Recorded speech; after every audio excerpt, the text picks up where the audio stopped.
In nomine Patri et Filii et Spiritui Sancti. Amen. Ave Maria, gratia plena, Dominus tecum, benedicta tu in mulieribus, et benedictus fructus ventris tui, Iesus.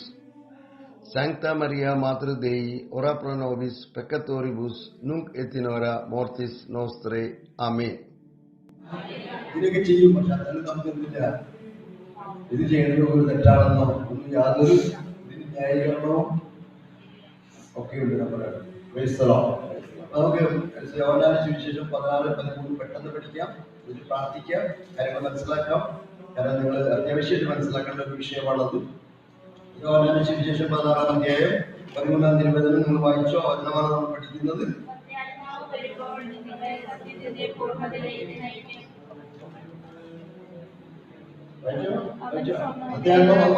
സത്യാത്മാവ് വരുമ്പോൾ when the spirit of truth comes will lead you to fullness of truth എന്നാണ് പറയുന്നത്.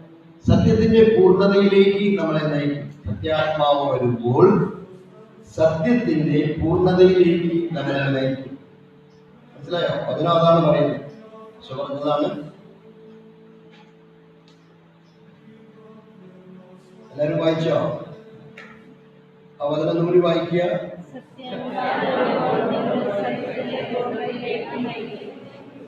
അതിനകത്ത് നിങ്ങൾ ചില കാര്യങ്ങൾ ശ്രദ്ധിക്കേണ്ടതുണ്ട്. എന്താണെന്ന് ഒന്ന് കണ്ടോ?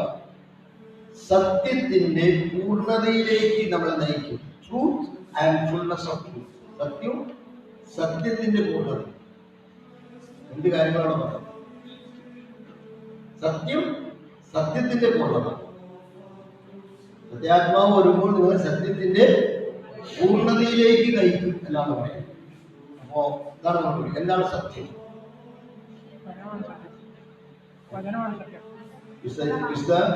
എന്താണ് സത്യം?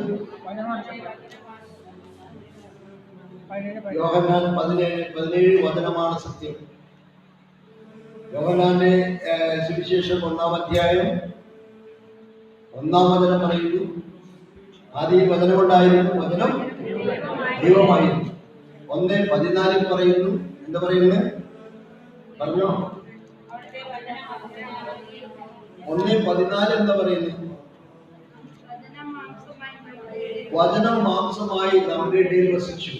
മത്തായി 1:25 എന്താ പറയുന്നത്? മത്തായി 1:25 ജോസഫ് അവന് യേശു എന്ന് പേരിട്ടു. അപ്പോ എന്താണ് സത്യം? യേശുവാണ് സത്യം.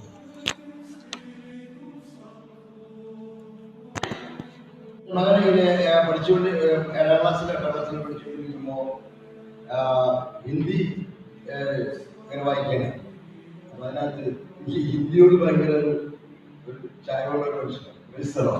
ഹിന്ദിയോട് മുമ്പ് ഇപ്പൊ എന്ന് പറഞ്ഞാൽ ഹിന്ദിയുമായിട്ട് ഞാൻ പ്രണയത്തിലാണ്. അതുകൊണ്ട് ഞാൻ അതിലേക്ക് കിടക്കുന്നില്ല.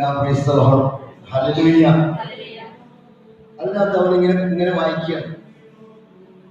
സത്യ സത് ശബ്ദ സത്യം എന്നുള്ള വാക്ക് സാൻസ്ക്രിറ്റിലെ സത് എന്നുള്ള വാക്കിൽ നിന്നാണ് രൂപമുള്ളത്. അതിനകത്ത് തുടർന്ന് വായിക്കുകയാണ്. സത്ത് എന്നുള്ള വാക്ക് മാറ്റമില്ലാത്തത്.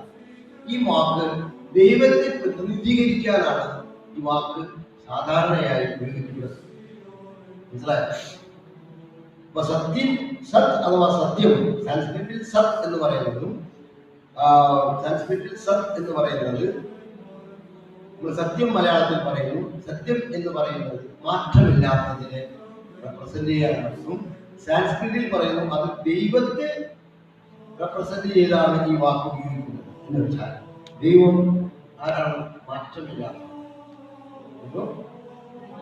മാറ്റമില്ലാത്ത ദൈവത്തിന്റെ സ്നേഹത്തിൽ മാറ്റമില്ല. ദൈവത്തിന്റെ സ്നേഹത്തിൽ മാറ്റമില്ല. ആദ്യം എങ്ങനെ സ്നേഹിച്ചു, ഇപ്പോഴും നമ്മൾ അത് സ്നേഹിച്ചു.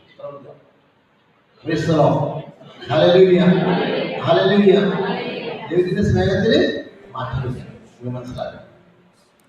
ഈ സത്യമാണ്, ഈ മാറ്റമില്ലാത്തവനാണ് മനുഷ്യനായിട്ട് അവതരിച്ചത്. മനസ്സിലാവണ്ടോ? ഈ മാറ്റമില്ലാത്ത നിത്യവചനമായ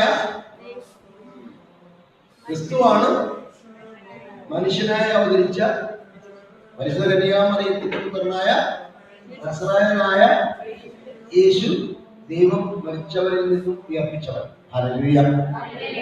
ക്ലിയർ അതിലെ ദൈവം മനുഷ്യനായി എന്ന് വെച്ചാൽ അതിന്റെ അർത്ഥം എന്താ?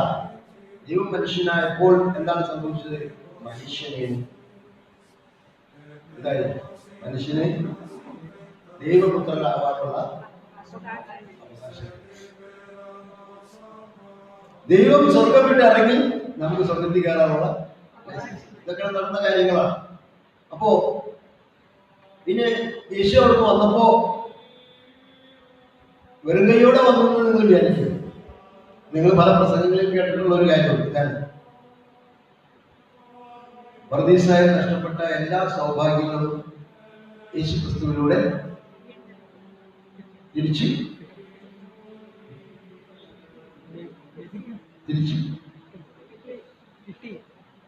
കിട്ടും അല്ലല്ലോ, കിട്ടി.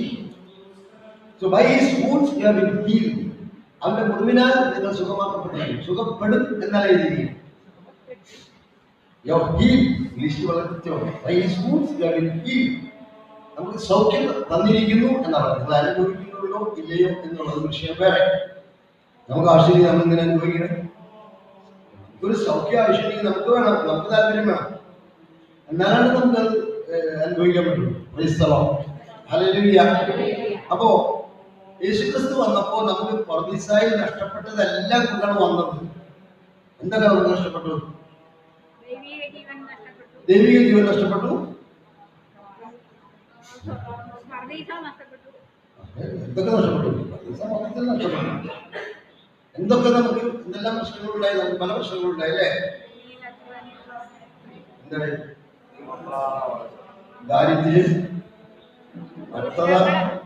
ദാരിദ്ര്യം, നഗ്നത, ഭവനമില്ലാത്ത അവസ്ഥ, രോഗം,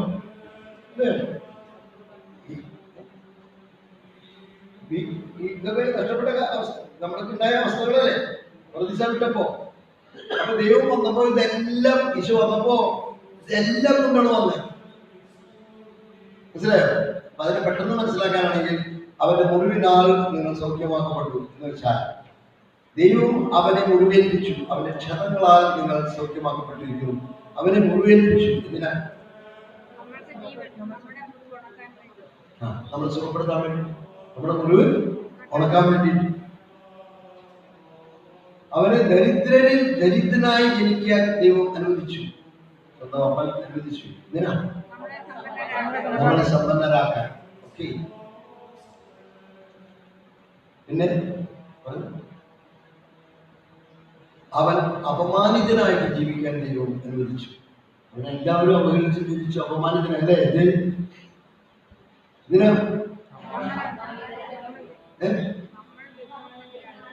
നമ്മൾ അഭിമാനത്തോടെ ജീവിക്കുക. നമ്മൾ വിശ്വസിക്കുന്നവന്റെ നെറ്റിത്തടത്തിൽ പാപത്തിന്റെ എന്തില്ല അടയാളം രക്ഷിക്കപ്പെട്ടു. മനസ്സിലാവണം? ക്രിസ്തു വിശ്വസിക്കുന്നവന് അഭിമാനത്തോടെ ജീവിക്കാൻ വേണ്ടി അവനെന്തായി? അവൻ അപമാനിതനായി. 2 കൊരിന്ത്യർ 5:21 പറയുന്നു, പാപമില്ലാത്തവരെ ദൈവം പാപമാക്കി. എന്തിനാ? ദൈവത്തിന്റെ മുമ്പിൽ ഞാൻ നീതീകരിക്കപ്പെടേണ്ടത്. അവൻ പാപമായപ്പോൾ ഞാൻ എന്ത് സംഭവിച്ചു? ഞാൻ നീതിമാനായി മാറി.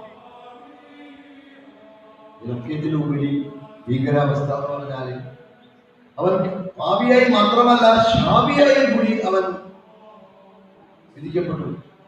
എന്നുവെച്ചാൽ ശാപികൾക്ക് കൊടുക്കുന്ന ഒരു മരണമാണ് കുരിശുമരണം. അവൻ പാപിയായി മാത്രമല്ല ശാപിയായി. രാജ്യക്കാരുടെ ലേഖനം 3:13-14 നിന്ന് വായിക്കുക. ഇങ്ങനെ എഴുതപ്പെട്ടിരിക്കുന്നു, മരത്തിൽ തൂക്കപ്പെട്ടവൻ ശപിക്കപ്പെട്ടവൻ. എന്തിനാ? പൂർവികരുടെ 1-ാം പ്രമാണ ലംഘനത്തിന് പ്രാശ്ചിത്തമായിട്ടാണ്.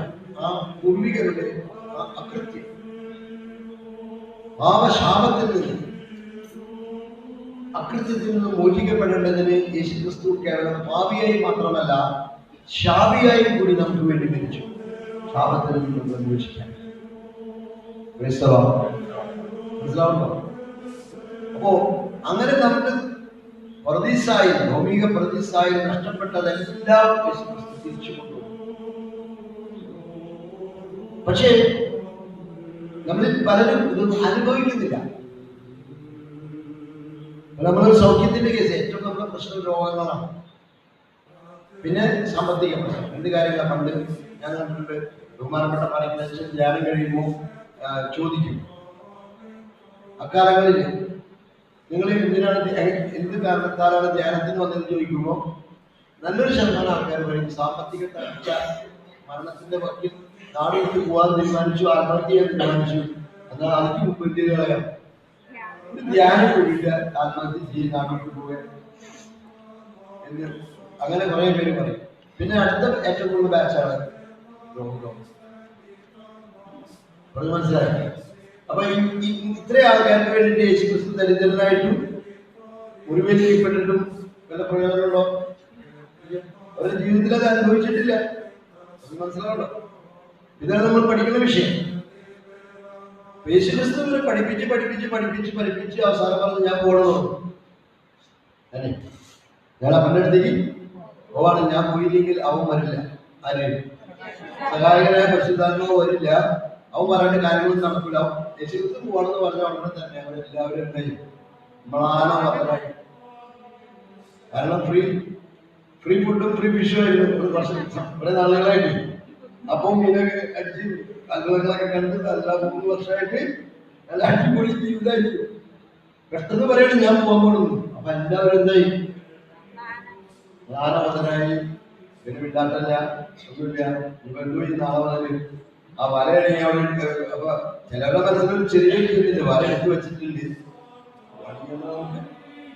വല തിരിച്ച് എടുക്കാം, മഴമണിക്ക് പോവാം, അതൊക്കെ ചില മനസ്സിലിങ്ങനെ ഉദയം ചെയ്യുന്നുണ്ട്. അപ്പൊ ഈശോ പറഞ്ഞു, ഞാൻ ഇനി അധികം പറയില്ല. കാരണം ഞാൻ 3.5 വർഷം പറഞ്ഞു, ഞാനിപ്പോ 1 മണിക്കൂറായിട്ട് പറഞ്ഞിട്ടിരിക്കുന്നു. ഞാൻ ഈ പറഞ്ഞിട്ട് കാര്യമില്ല. സത്യാത്മാവ് വരുമ്പോൾ നിങ്ങൾ സത്യത്തിന്റെ പൂർണ്ണതയിലേക്ക് നയിക്കും. കാരണം ഇനിയും ഞാൻ പത്രം പറയാൻ നിന്നാൽ നിങ്ങൾക്ക് താങ്ങാൻ പറ്റില്ല. ഞാൻ പോവാണെന്ന് പറഞ്ഞു, അപ്പൊ തന്നെ നിങ്ങൾ ആകെ ഡൗണായി. ഇനി ബാക്കിയുള്ള കാര്യങ്ങൾ പോണതിന് മുമ്പ് എന്തൊക്കെ സംഭവിക്കാതെ കൂടി പറഞ്ഞിട്ടുണ്ടെങ്കിൽ നിങ്ങൾ ചിലപ്പോൾ നാളെ അറ്റൻഡൻസ് ഉണ്ടാവില്ല.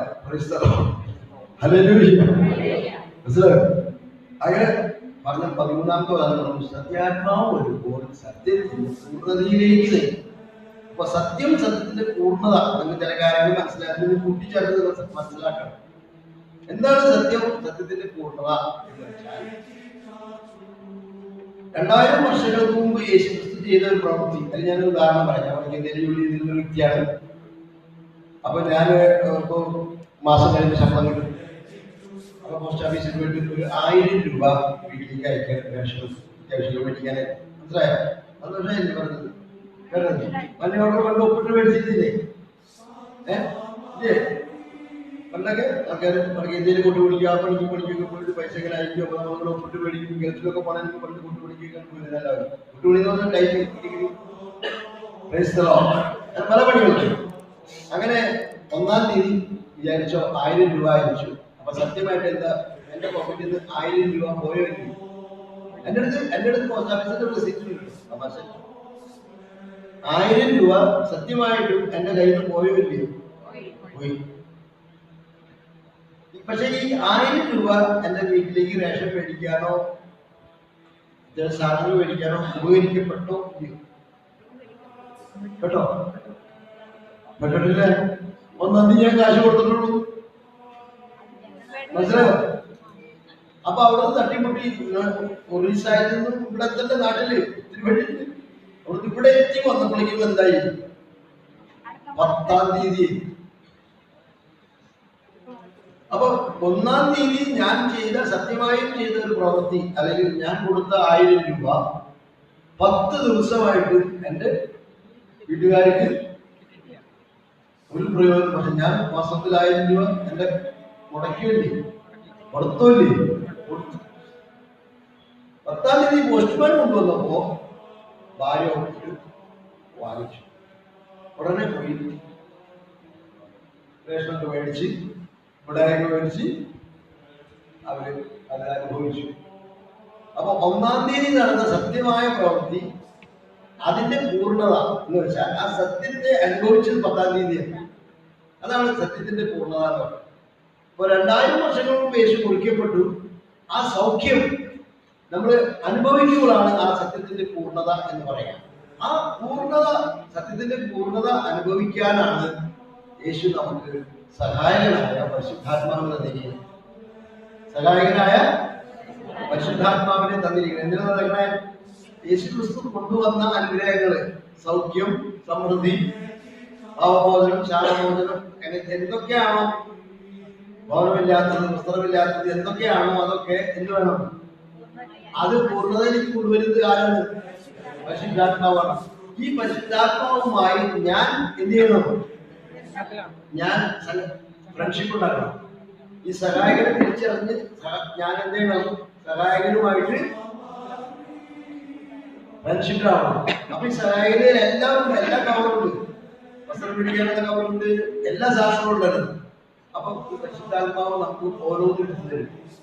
രോഗസൗഖ്യമാണെങ്കിൽ രോഗസൗഖ്യം, മനസ്സിലാവുക. അപ്പൊ ഈ 2000 വർഷങ്ങൾക്ക് മുമ്പ് യേശു മുറിവേൽക്കപ്പെട്ടു. എങ്ങനെയാ നിങ്ങൾ സൗഖ്യപ്പെടുത്താൻ? നിങ്ങൾക്ക് എന്തുകൊണ്ട് സൗഖ്യം കിട്ടിയില്ല എന്ന് ചോദിച്ചാൽ അതിന് ഉത്തരങ്ങൾ ഇതൊക്കെ ആയിരിക്കും. ഒന്ന്, ഈ കാര്യം നിങ്ങൾ അറിഞ്ഞിട്ടില്ല, അല്ലെങ്കിൽ നിങ്ങൾക്ക് ഇതിനെ കുറിച്ച് വലിയ അറിവൊന്നുമില്ല. ഇത്രയും വലിയ സംഭവമാണ് ചെയ്തിരിക്കുന്നത്. നമുക്ക് ആക്ച്വലി ബൈബിളിന്റെ വല്ല കഥയും ഇല്ല, പല പണ്ഡിതന്മാര് പറഞ്ഞമായ അങ്ങനെ വിശദ നോക്കി ഡോക്ടർ ജോലിയൊക്കെ നഷ്ടപ്പെട്ടപ്പോ ഇവരെല്ലാണ്ട് കുറെ കാര്യങ്ങൾ എഴുതി വെച്ചു. ഇനി നിങ്ങളത്ര ഗൗരവമായിട്ട് നിൽക്കുന്നുണ്ടോ? പ്രശ്നമോ അത് മനസ്സിലാവണോ? അന്ന് ആളുടെ തലയിൽ തോന്നിയൊക്കെ എഴുതി വെച്ചെന്നൊക്കെ നമ്മളോട് പറയും. അപ്പൊ അതുകൊണ്ട് നമ്മളത്ര സീരിയസ് ആയിട്ട് എടുത്തിട്ടില്ല. പക്ഷെ അത് എഴുതി വെച്ചെടുക്കുന്നത് സത്യങ്ങളാണ്, സത്യവചനങ്ങളാണ്, മനസ്സിലാവണോ? അപ്പൊ നമ്മൾ ഈ യേശുക്രിസ്തു അന്ന് ചെയ്ത കാര്യം, ഞാൻ യേശുക്രിസ്തു വിശ്വസിച്ചാൽ എനിക്ക് എന്ത് ചെയ്യാം? അത് അവകാശപ്പെട്ട് ചോദിച്ചു വാങ്ങാം. പക്ഷെ ഈ അവകാശപ്പെട്ട് ചോദിച്ച് എനിക്കിത് അനുഭവിക്കണമെങ്കിൽ ആരുടെ സഹായം വേണം? Is the helper by the side, മനസ്സിലാവണോ? അപ്പൊ ഈ പരിശുദ്ധാത്മാവുമായിട്ടുള്ള നമ്മൾ ചങ്ങാത്തത്തിലേക്ക് വരുമ്പോഴാണ് ഓരോ ഉദാഹരണം പറയുന്നത്. 2000 വർഷങ്ങൾക്ക് മുമ്പ് മുറിക്കപ്പെട്ട യേശു മുറിവിൽ നിന്നുള്ള സൗഖ്യം ഇന്ന് നമ്മൾ പരിശുദ്ധാത്മാവുമായി ചങ്ങാത്തത്തിലേക്ക് വരുന്നു. നമ്മൾ പ്രാർത്ഥിക്കുന്നു, പരിശുദ്ധാത്മാവ് നമ്മളെ ആ സൗഖ്യം നമ്മൾ അനുഭവിക്കാൻ ഇടയാകും. അതാണ് സത്യത്തിന്റെ പൂർണ്ണത എന്ന് പറയുന്നത്. ഇതുപോലെ ഓരോ മേഖലയിലും ഞാൻ നിങ്ങളോട് പറയാൻ കാരണം, ഞാനിത് ആദ്യമേ തുടങ്ങി ഓരോ കാര്യങ്ങളും ഓരോ മേഖലയിലും സൗഖ്യമായാലും കൊള്ളാം, സമൃദ്ധി ആയാലും കൊള്ളാം, വീടായാലും കൊള്ളാം, വസ്ത്രമായാലും കൊള്ളാം. ഞാൻ ഏറ്റവും ചെറുതോടെ പറയാം. ഞാൻ ഒരു ഒക്ടോബർ മാസം മധ്യപ്രദേശിലെ ജബൽപൂർ ഏരിയയിൽ ശുശ്രൂഷയ്ക്ക് പോയി. അത് കുറച്ച് നാളത്തേക്ക് പോയി. പക്ഷേ ശുശ്രൂഷ നീണ്ട് ഡിസംബറായി ഞാൻ താമസിക്കുന്ന സ്ഥലം 1 ഡിഗ്രിയൊക്കെ തണുപ്പ് വരുന്ന സ്ഥലമാണ്. 1 ഡിഗ്രി തണുപ്പെന്ന് പറഞ്ഞാൽ നിങ്ങൾക്ക് അത് വളരെ ബുദ്ധിമുട്ടുള്ള തണുപ്പാണ്. ഇവിടെ ഒരു 12 ഡിഗ്രി തണുപ്പാവുമ്പോഴേക്കും നമ്മുടെ ആഫീസ് കൂട്ടുന്നത്, എല്ലാവരുടെയും ആഫീസ് കൂട്ടി തുടങ്ങി. അപ്പൊ 1 ഡിഗ്രി തണുപ്പെന്നൊക്കെ പറഞ്ഞാൽ ഐസാവുള്ള ഒരു സ്ഥലം. അപ്പൊ എൻ്റെ അടുത്ത് ചൂടുള്ള വസ്ത്രങ്ങൾ, സ്വെറ്റർ, ഫ്ലോവറൊന്നുമില്ല. അപ്പൊ എന്നോട് പറയും, നീ ഒരു വസ്ത്രം മേടിച്ച്, നീ ഒരു സ്വെറ്റർ ഒക്കെ മേടിക്കും. അവരുടെ പറയുന്നത് എല്ലിനുള്ളിൽ കൂടെ തണുപ്പ് കയറി പ്രശ്നം ഉണ്ടാക്കണ്ടോ എന്ന് പറഞ്ഞ് എന്നെ പേടിപ്പിക്കും മിഷൻ മേഖലയിലുള്ളവരെ. അപ്പൊ ഞാനിങ്ങനെ പറയാം, ഇപ്പൊ ഞാനിത് ഇടണമെന്ന് ആഗ്രഹമുണ്ടെങ്കിൽ ഞാൻ ആർക്ക് വേണ്ടി ജോലി ചെയ്യണം? അങ്ങേര് തരണം, മനസ്സിലായോ? അപ്പൊ ഞാൻ ആർക്ക് വേണ്ടി ജോലി ചെയ്യണം? അങ്ങേർക്ക് ഒരു ആഗ്രഹമുണ്ട്, എനിക്കൊരു ആരോഗ്യം വേണം, ചൂട് വസ്ത്രം വേണം എന്നുള്ളതൊക്കെ അങ്ങേർക്ക് വേണ്ട ഒരു ചിന്ത. അങ്ങനെയാണെങ്കിൽ എനിക്ക് മതി. പിന്നെ എന്റെ ഉള്ളിക്കൂടെ തണുപ്പ് കയറാൻ കാര്യം ഉള്ളിൽ അവിടെ എടുക്കാം, കടയാനൊക്കെ എനിക്ക് നല്ല ഉറപ്പുണ്ട്. അങ്ങനെ ഇടിച്ചു കയറുന്നില്ല. പ്രൈസ്തലോ, അതൊന്നും നടക്കണ കേസല്ല. പ്രൈസ്തലോ. അങ്ങനെ ഞാൻ ഭയങ്കര തണുപ്പ് ഇതൊക്കെ ആയിട്ട് ഞാനിങ്ങനെ എന്നോട് എല്ലാവരും പറഞ്ഞു, ഞാൻ മേടിക്കും, ഞാൻ എനിക്ക് ഈശോ തരണം മതി എന്ന് പറഞ്ഞ് ഞാൻ വാശി പിടിച്ചിങ്ങനെ മുന്നോട്ട് പോകണം. പ്രൈസ്തലോ. അങ്ങനെ ഞാൻ ഒരു ആരാധന സെന്ററിൽ ഇരുന്ന് ഇങ്ങനെ പ്രാർത്ഥിച്ചു. ഞാൻ ആരാധന ലീഡ് ചെയ്യുന്നല്ല, വെറുതെ അവിടെ ഇരുന്ന് പ്രാർത്ഥിക്കുന്നു. അവിടെ ആരാധന വിളിച്ചു വെച്ചിരിക്കുന്നു, നിത്യാരാധന. ഞാൻ അവിടെ ഇരുന്ന് പ്രാർത്ഥിക്കുന്നു. കുറച്ച് കഴിഞ്ഞു ഒരു സ്ത്രീ ഞാൻ വിളിച്ചു പറഞ്ഞു, ഞാൻ പറഞ്ഞു അത് അതൊരു സെൻറ്റർ കഴിച്ചായിരുന്നു. അത് നിങ്ങളോട് അല്ല, അത് എനിക്ക് അങ്ങനെ തോന്നണം, നിങ്ങൾക്കൊരു സെൻറ്റർ കഴിച്ചായിരുന്നു. ഇത്ര അത്യാവശ്യമില്ല. പക്ഷെ ഞാനിത് വരക്കണമെങ്കിലും അല്ല, നല്ല നടക്കണം. ഈ തണുപ്പിൽ നിങ്ങൾ ഷട്ടറിട്ടാണ്ട് നടന്നാൽ എന്തെങ്കിലും പ്രശ്നമാവും. അതുകൊണ്ട് നിങ്ങൾക്കൊരു സ്വെറ്റർ മേടിച്ചു തരണം എന്നാണ് ആഗ്രഹം. ആയിക്കോട്ടെ, കുഴപ്പമില്ല. ഈശോട് ചോദിച്ചു, കെണിയാണോ? അപ്പൊ കർത്താവ് പറഞ്ഞു, ഓക്കെ, ഞാൻ തന്നെ തന്നെ മേടിച്ചോളാം. അപ്പൊ അവര് തന്നെ വേറെ ചെറുപ്പക്കാരൻ ദൈവ, അതൊരു ഭാഗ്യമേ, ഒരു കോയിൻസിഡൻസ് അറിയില്ല. അവന്റെ പേര് മാർട്ടിൻ തോമസ്, എന്റെ പേര് മാർട്ടിൻ തോമസ്. പറഞ്ഞു, ഇതാണ് മാർട്ടിൻ തോമസ്. ഞാൻ പറഞ്ഞു, അതെ, മാർട്ടിൻ തോമസ്. അല്ല, ഇത് മാർട്ടിൻ തോമസ് ആണ്. ഇത് ആ സഹോദരിയുടെ സ്ത്രീ, അവന്റെ പേര് എന്താണ്?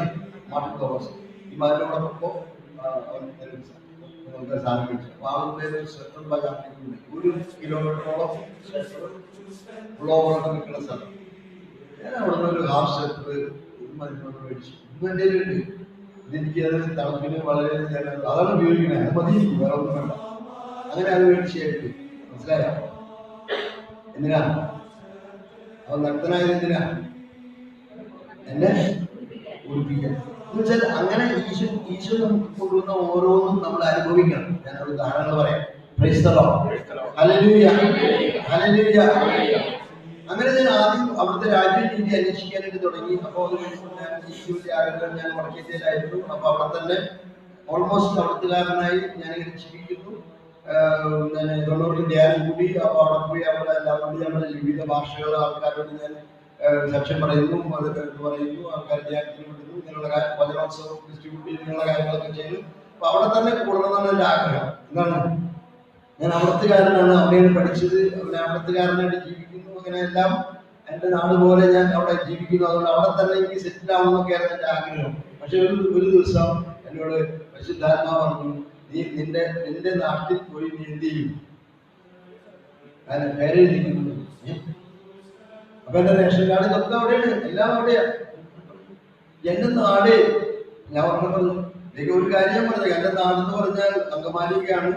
എന്റെ നാട്ടിൽ പോയിട്ട് 10 സെന്റ് സ്ഥലം മേടിക്കാന്ന് പറഞ്ഞാൽ നമ്മളെ കേസല്ല. 10 രൂപയില്ലാത്ത കാലത്ത് ഈ പറയുന്നത്. പിന്നെ പോരാത്തിന് അവിടെ എയർപോർട്ട് വരും. ആ കാലത്തെ കാര്യം ഞാൻ ഈ പറഞ്ഞു. എയർപോർട്ട് വരുന്നു, അവിടെയാണ് ഇന്ന് പറഞ്ഞ വിലയല്ല നാളെ എന്ന മാതിരി വില കൂടിക്കൊണ്ടിരിക്കുന്നു. അതുകൊണ്ട് 10 സെന്റ് പോയിട്ട് 2 സെന്റ് മേടിക്കാൻ പോലും എന്നെ കൊണ്ട് യാതൊരു നടക്കൂല. അതുകൊണ്ട് എന്റെ നാട്ടിലേക്ക് തിരിച്ചു പോണ കേസ് നടക്കൂല. ഹല്ലേലൂയ. പിന്നെ ഈ റേഡിയോ ഒരു പ്രാവശ്യം പറയുള്ളൂ എന്ന് പറഞ്ഞ മാതിരി പരിശുദ്ധാത്മാവ് ഒരു പ്രാവശ്യം പറയുള്ളൂ, പിന്നെ പറയില്ല. Price the Lord. ഹല്ലേലൂയ. ഇതൊന്നും പറഞ്ഞില്ല. ഞാൻ അതിനത്ര അത്രയും സീരിയസ് എടുത്തില്ല. ആയിക്കോട്ടെ, ഇങ്ങോട്ടില്ല. നാട്ടിൽ വന്ന് എന്റെ പേര് വീണ്ടും നാട്ടിൽ തന്നെ രജിസ്റ്റർ ചെയ്യണമെങ്കിൽ ആയിക്കോട്ടെ എന്ന് ഞാൻ വിചാരിച്ചു കേട്ടോ. Price the Lord. ഞാനത് കഴിഞ്ഞ് കുറെ കഴിഞ്ഞപ്പോൾ ഞാൻ നാട്ടിലേക്ക് വന്നു. നാട്ടിലേക്ക് വന്നു എന്ന് പറഞ്ഞാൽ നാട്ടിലെന്തോ ഫംഗ്ഷൻ ഉണ്ടായി. അപ്പൊ വന്നു, ഇങ്ങനെ ചേട്ടന്റെ കടയിൽ ഇങ്ങനെ ഇരിക്കുന്നു. അപ്പൊ അവിടെ ആൾക്കാർ വന്നു, ചേട്ടന്റെ ഫ്രണ്ട്സ് എന്ന് പറഞ്ഞു. അവർ സ്ഥലം കാണാൻ പോകണം. എന്നോട് ചോദിച്ചു, ഇല്ല ഞാൻ പറഞ്ഞില്ല, എൻ്റെ പൈസ സ്ഥലം മേടിക്കാനായിട്ട്. ഞാൻ തന്നെ പറഞ്ഞു, എന്നാലും പെട്ടെന്ന് ഉള്ളിൽ ഒരു പ്ലാൻ, എവിടേക്ക് പോണെന്ന് ചോദിച്ചു. അങ്കമാലിക്ക് പോണെന്ന് പറഞ്ഞു. ഞാൻ ഇരിക്കുന്നത് ചാലക്കുടിയിലും അവർ പോണത് എവിടേക്കാ? അങ്കമാലി എന്ന് പറഞ്ഞപ്പോ വീണ്ടും ഒരു എന്തോ ഉള്ളിലൊരു തളൽ. അന്ന് ഞാൻ പറഞ്ഞിട്ടുണ്ട്, കാരണം എന്നോട് പറഞ്ഞിട്ടുണ്ടല്ലോ എന്ത് നിന്റെ നാട്ടിൽ ഇതിന്റെ പേര് എഴുതിക്കുന്നു പറഞ്ഞിട്ടുണ്ടല്ലോ. അപ്പൊ ഞാൻ പറഞ്ഞിട്ടുണ്ടല്ലോ. അതെ, എക്സൈറ്റ്മെന്റ്. ഞാൻ അവരോട് പോയി, അവർ സ്ഥലം കണ്ടു, അവർ വർത്താനൊക്കെ പറഞ്ഞു. ഞാൻ വർത്താനം പറഞ്ഞിട്ട് കാര്യമില്ല. എന്റെ അടുത്ത് നിന്ന് കപ്പിച്ചാൽ പിന്നെ ഞാൻ ഇതിന്റെ വർത്താനം പറഞ്ഞു. അവർ വർത്താനം പറഞ്ഞു, സ്ഥലം കണ്ടു, അങ്ങനെ ചോദിച്ചു. പറഞ്ഞത് 2.5 ലക്ഷം രൂപ. അപ്പൊ ഞാൻ അഡ്വാൻസ് കൊടുക്കണം. 3 മാസത്തെ എഗ്രിമെന്റ്. 3 മാസം കഴിഞ്ഞ് 2 ലക്ഷം രൂപ കിട്ടിയില്ലെങ്കിൽ 50,000 പോക്കാണ് കൃത്യമായി എഗ്രിമെന്റ് ചെയ്യും. വളരെ ഗൗരവത്തോടെയൊക്കെ സംസാരിക്കണം എല്ലാവരും, ഭയങ്കര ചൂടോടെ. അപ്പൊ ഇത് നാളെ വരെ ഇതിന് ഗ്യാരണ്ടി ഉണ്ട്. നിങ്ങൾ ടോക്കൺ അഡ്വാൻസ് നാളെ കൂടി തരികയാണെങ്കിൽ ഈ റേറ്റ്, മറ്റന്നാൾ വേറെ റേറ്റ് ആയി നിങ്ങൾ കാര്യം പറയണു. ഒരു കാര്യം പറഞ്ഞു,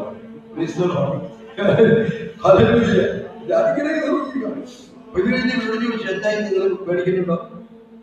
അപ്പൊ അവര് പറഞ്ഞു, അവർക്ക് എത്ര വൃത്തിയായി. പക്ഷേ ഈ സ്ഥലം കണ്ടപ്പോൾ എനിക്ക് വലിയ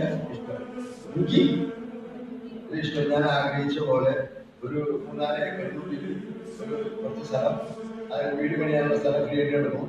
മാങ്ങ ചക്ക തേങ്ങ മാങ്ങ ഇങ്ങനെ സാധനങ്ങളെല്ലാം ഉണ്ട്. അവിടെ ഞങ്ങൾക്ക് സ്ഥലം കിട്ടി, വെള്ളമുണ്ട്, കിണറുണ്ട്, എല്ലാം ഉണ്ട്, വീട് പണിയാനുള്ള സ്ഥലങ്ങൾ കിടക്കും. പിന്നെ അടുത്തൊരു 2-3 ഏക്കർ സ്ഥലത്തിനുള്ളിൽ ആരുമില്ല, വരാനുള്ള സാധ്യതകളില്ല. കാരണം ആ 2-3 ഏക്കർ സ്ഥലത്തിന്റെ ഉടമസ്ഥ നമ്മൾ താമസിക്കുന്നത് ഈ പ്ലോട്ടിൽ വളരെ ദൂരെയാണ്. അടുത്തൊന്നും അതുകൊണ്ട് വീട് വരാനുള്ള സാധ്യതകളൊന്നും ഇല്ല. എനിക്ക് ഇഷ്ടമാണ് അത് കരിസ്മാറ്റിക് ആയിരുന്നു. അത് ഓപ്ഷനെ സൂചിച്ചൊക്കെ പ്രാർത്ഥിക്കാൻ ഒന്നും കുഴപ്പമില്ല, സ്ഥലമാണ്. അപ്പൊ നോക്കപ്പാടെ നോക്കിയപ്പോ എന്റെ ആഗ്രഹിച്ച് ടൗണിൽ നിന്ന് ഒരു 3-4 കിലോമീറ്റർ ദൂരെ, ബസ് സ്റ്റോപ്പിൽ നിന്ന് 10 മിനിറ്റ് ദൂരെ എന്നൊക്കെ ഞാൻ ചിന്തിച്ചത് എല്ലാം ഫുൾഫില്ലായ പ്ലോട്ട്. മനസ്സിലാവുക, 2.5 ലക്ഷം രൂപ 2500 ഇല്ല. മനസ്സിലാവുന്നു. പക്ഷെ അന്നാണ് എനിക്ക് എന്താണ് ഒരു പെരുപെരുപ്പ്. മനസ്സിലായോ? ഇതെന്തിനാ ഞാൻ കാണിച്ചത്? പ്രാർത്ഥനയിൽ ഈശോട് ചോദിക്കുന്നതാണ്. ഞാൻ വരോടുത്തിരുന്ന ആളല്ലേ, എന്നെ ഇപ്പൊ ഇത് കൊണ്ടത് കാണിക്കേണ്ട വല്ല കാര്യമുണ്ട്? എന്തിനാ കാണിച്ചേ? എനിക്ക് വല്ല പദ്ധതി ഉണ്ടോ? കേൾക്കണ്ടോ? ഇത് ഞാൻ പറഞ്ഞോണ്ടിരിക്കുന്നത് ഈ പ്ലോട്ട് കൊണ്ട് ഈശോട് നടക്കാം എന്റെ മുമ്പിലേക്ക്. ഇത് ഈ പ്ലോട്ടേ അവിടെ നിന്ന് പറിച്ചിട്ട് എന്റെ മുമ്പിലേക്ക് ഒന്ന് പറഞ്ഞു, ഇതാ നിനക്ക് ഞാൻ തന്നിരിക്കുന്നു. എനിക്ക് ആകപ്പാടെ ബോധം ഞാൻ സ്വപ്നം കാണുന്ന ബോധം എന്താണ് സംഭവത്തോളം കൊടുത്തില്ലാണ്ടാകണം. അപ്പൊ ഞാൻ പറഞ്ഞില്ല ഈ ഭാഗത്തിന് കൂടുതലുള്ളതുകൊണ്ട് ഉടനെ ഞാൻ പറഞ്ഞു, കർത്താവ് ഇത് സ്വർഗമൊന്നല്ല, ഇത് എനിക്ക് തന്നെന്ന് പറഞ്ഞാൽ ഞാൻ നാളെ എവിടെ പറഞ്ഞ എന്റെ കർത്താവ് പറഞ്ഞു ഈ ഭൂമി എനിക്ക് തന്നെന്ന് പറഞ്ഞാൽ എന്റെ പേരിൽ എഴുതി തരാൻ പറഞ്ഞാൽ ആരും എഴുതി തരില്ല. 2.5 ലക്ഷം രൂപ വേണം, രജിസ്ട്രേഷൻ കാശ് വേണം, അതിന്റെ പിന്നാലെ പല പ്രശ്നങ്ങളുണ്ട്. അതുകൊണ്ട് ഇത് സ്വർഗമല്ല, ഇത് ഭൂമിയാണ്. ഇവിടെ ചില സംഗതികൾക്ക് മാറ്റമുണ്ട് എന്നൊക്കെ ഞാൻ ഈശോയോട് ഇങ്ങനെ പറയാൻ. ഞാൻ പറഞ്ഞു എനിക്ക് ഇത് വിശ്വസിക്കാൻ പറ്റില്ല, അതുകൊണ്ട് എനിക്കൊരു അടയാളം വേണം. അങ്ങനെ ഞാൻ പറഞ്ഞു അടയാളം വേണമെന്ന് പറഞ്ഞു കഴിഞ്ഞപ്പോ പിന്നെ കുറച്ചേരത്തി കേൾക്കാൻ വേണ്ടിയില്ല. അന്നത്തെ പ്രാർത്ഥന അവസാനിച്ചു. പിറ്റേ ദിവസം പ്രാർത്ഥിക്കുന്ന സമയത്ത് പറഞ്ഞു, എന്റെ നാമത്തിൽ നീ പോയിട്ട് 10,000 രൂപയ്ക്ക് അങ്ങനെ എഗ്രിമെന്റ് ചെയ്യുമെന്ന് ചോദിക്കുക, അങ്ങനെ സംബന്ധിച്ചാൽ ഇതായിരിക്കും എനിക്ക് അടയാളം. അപ്പൊ അങ്ങനെ തലേ ദിവസം പറഞ്ഞു 1 രൂപ കുറച്ച് ഞാൻ മേടിക്കില്ല, 50,000. ഞാൻ പറഞ്ഞു കർത്താവ് അങ്ങനെ പറഞ്ഞേക്കുന്നത് ഇങ്ങനെയാണോ? നീ എന്റെ നാമത്തിൽ ചോദിക്കുക. ഞാൻ പറഞ്ഞിട്ട് ഓക്കെ. അപ്പൊ ഞാൻ എന്തായാലും പറഞ്ഞു നമുക്ക് എന്താ കാര്യം ചോദിച്ചു, ഒരു വാക്ക് പോയാൽ പോയി കിട്ടി എന്നുള്ള മട്ടില് നമുക്കൊരു പ്രശ്നമില്ല. നമ്മൾ ചെന്നു തല ചൊറിയാൻ തുടങ്ങി. അതിനടുത്ത് തല ചൊറിഞ്ഞപ്പോ തന്നെ ഞാൻ എന്ത് ചോദിച്ചു, പെട്ടെന്ന് ആരംഭിച്ചെന്ന് പറഞ്ഞു കഴിഞ്ഞാൽ പെട്ടെന്ന് പറയാൻ പറ്റില്ല. ഇവിടെ യേശു നാമത്തിൽ 10,000 രൂപ തരാൻ 3 മാസത്തേക്ക് ഇങ്ങനെ ചെയ്യാൻ തയ്യാറാണോ? ഇയാള് 2-3 മിനിറ്റ് അടിക്കും വേണ്ടല്ല. എനിക്ക് വായിട്ടാൻ തരാനായിട്ട് അയാൾ ആരോഗ്യമായിരിക്കും. തലേദിവസം ഞാൻ പറഞ്ഞപ്പോ കേട്ടിട്ടുണ്ട്. പെട്ടെന്ന് അയാൾ പറഞ്ഞു കാശ് കിട്ടണമെന്ന് പറഞ്ഞു. കാശ് കിട്ടണമെന്ന് പറഞ്ഞു. 10,000 രൂപ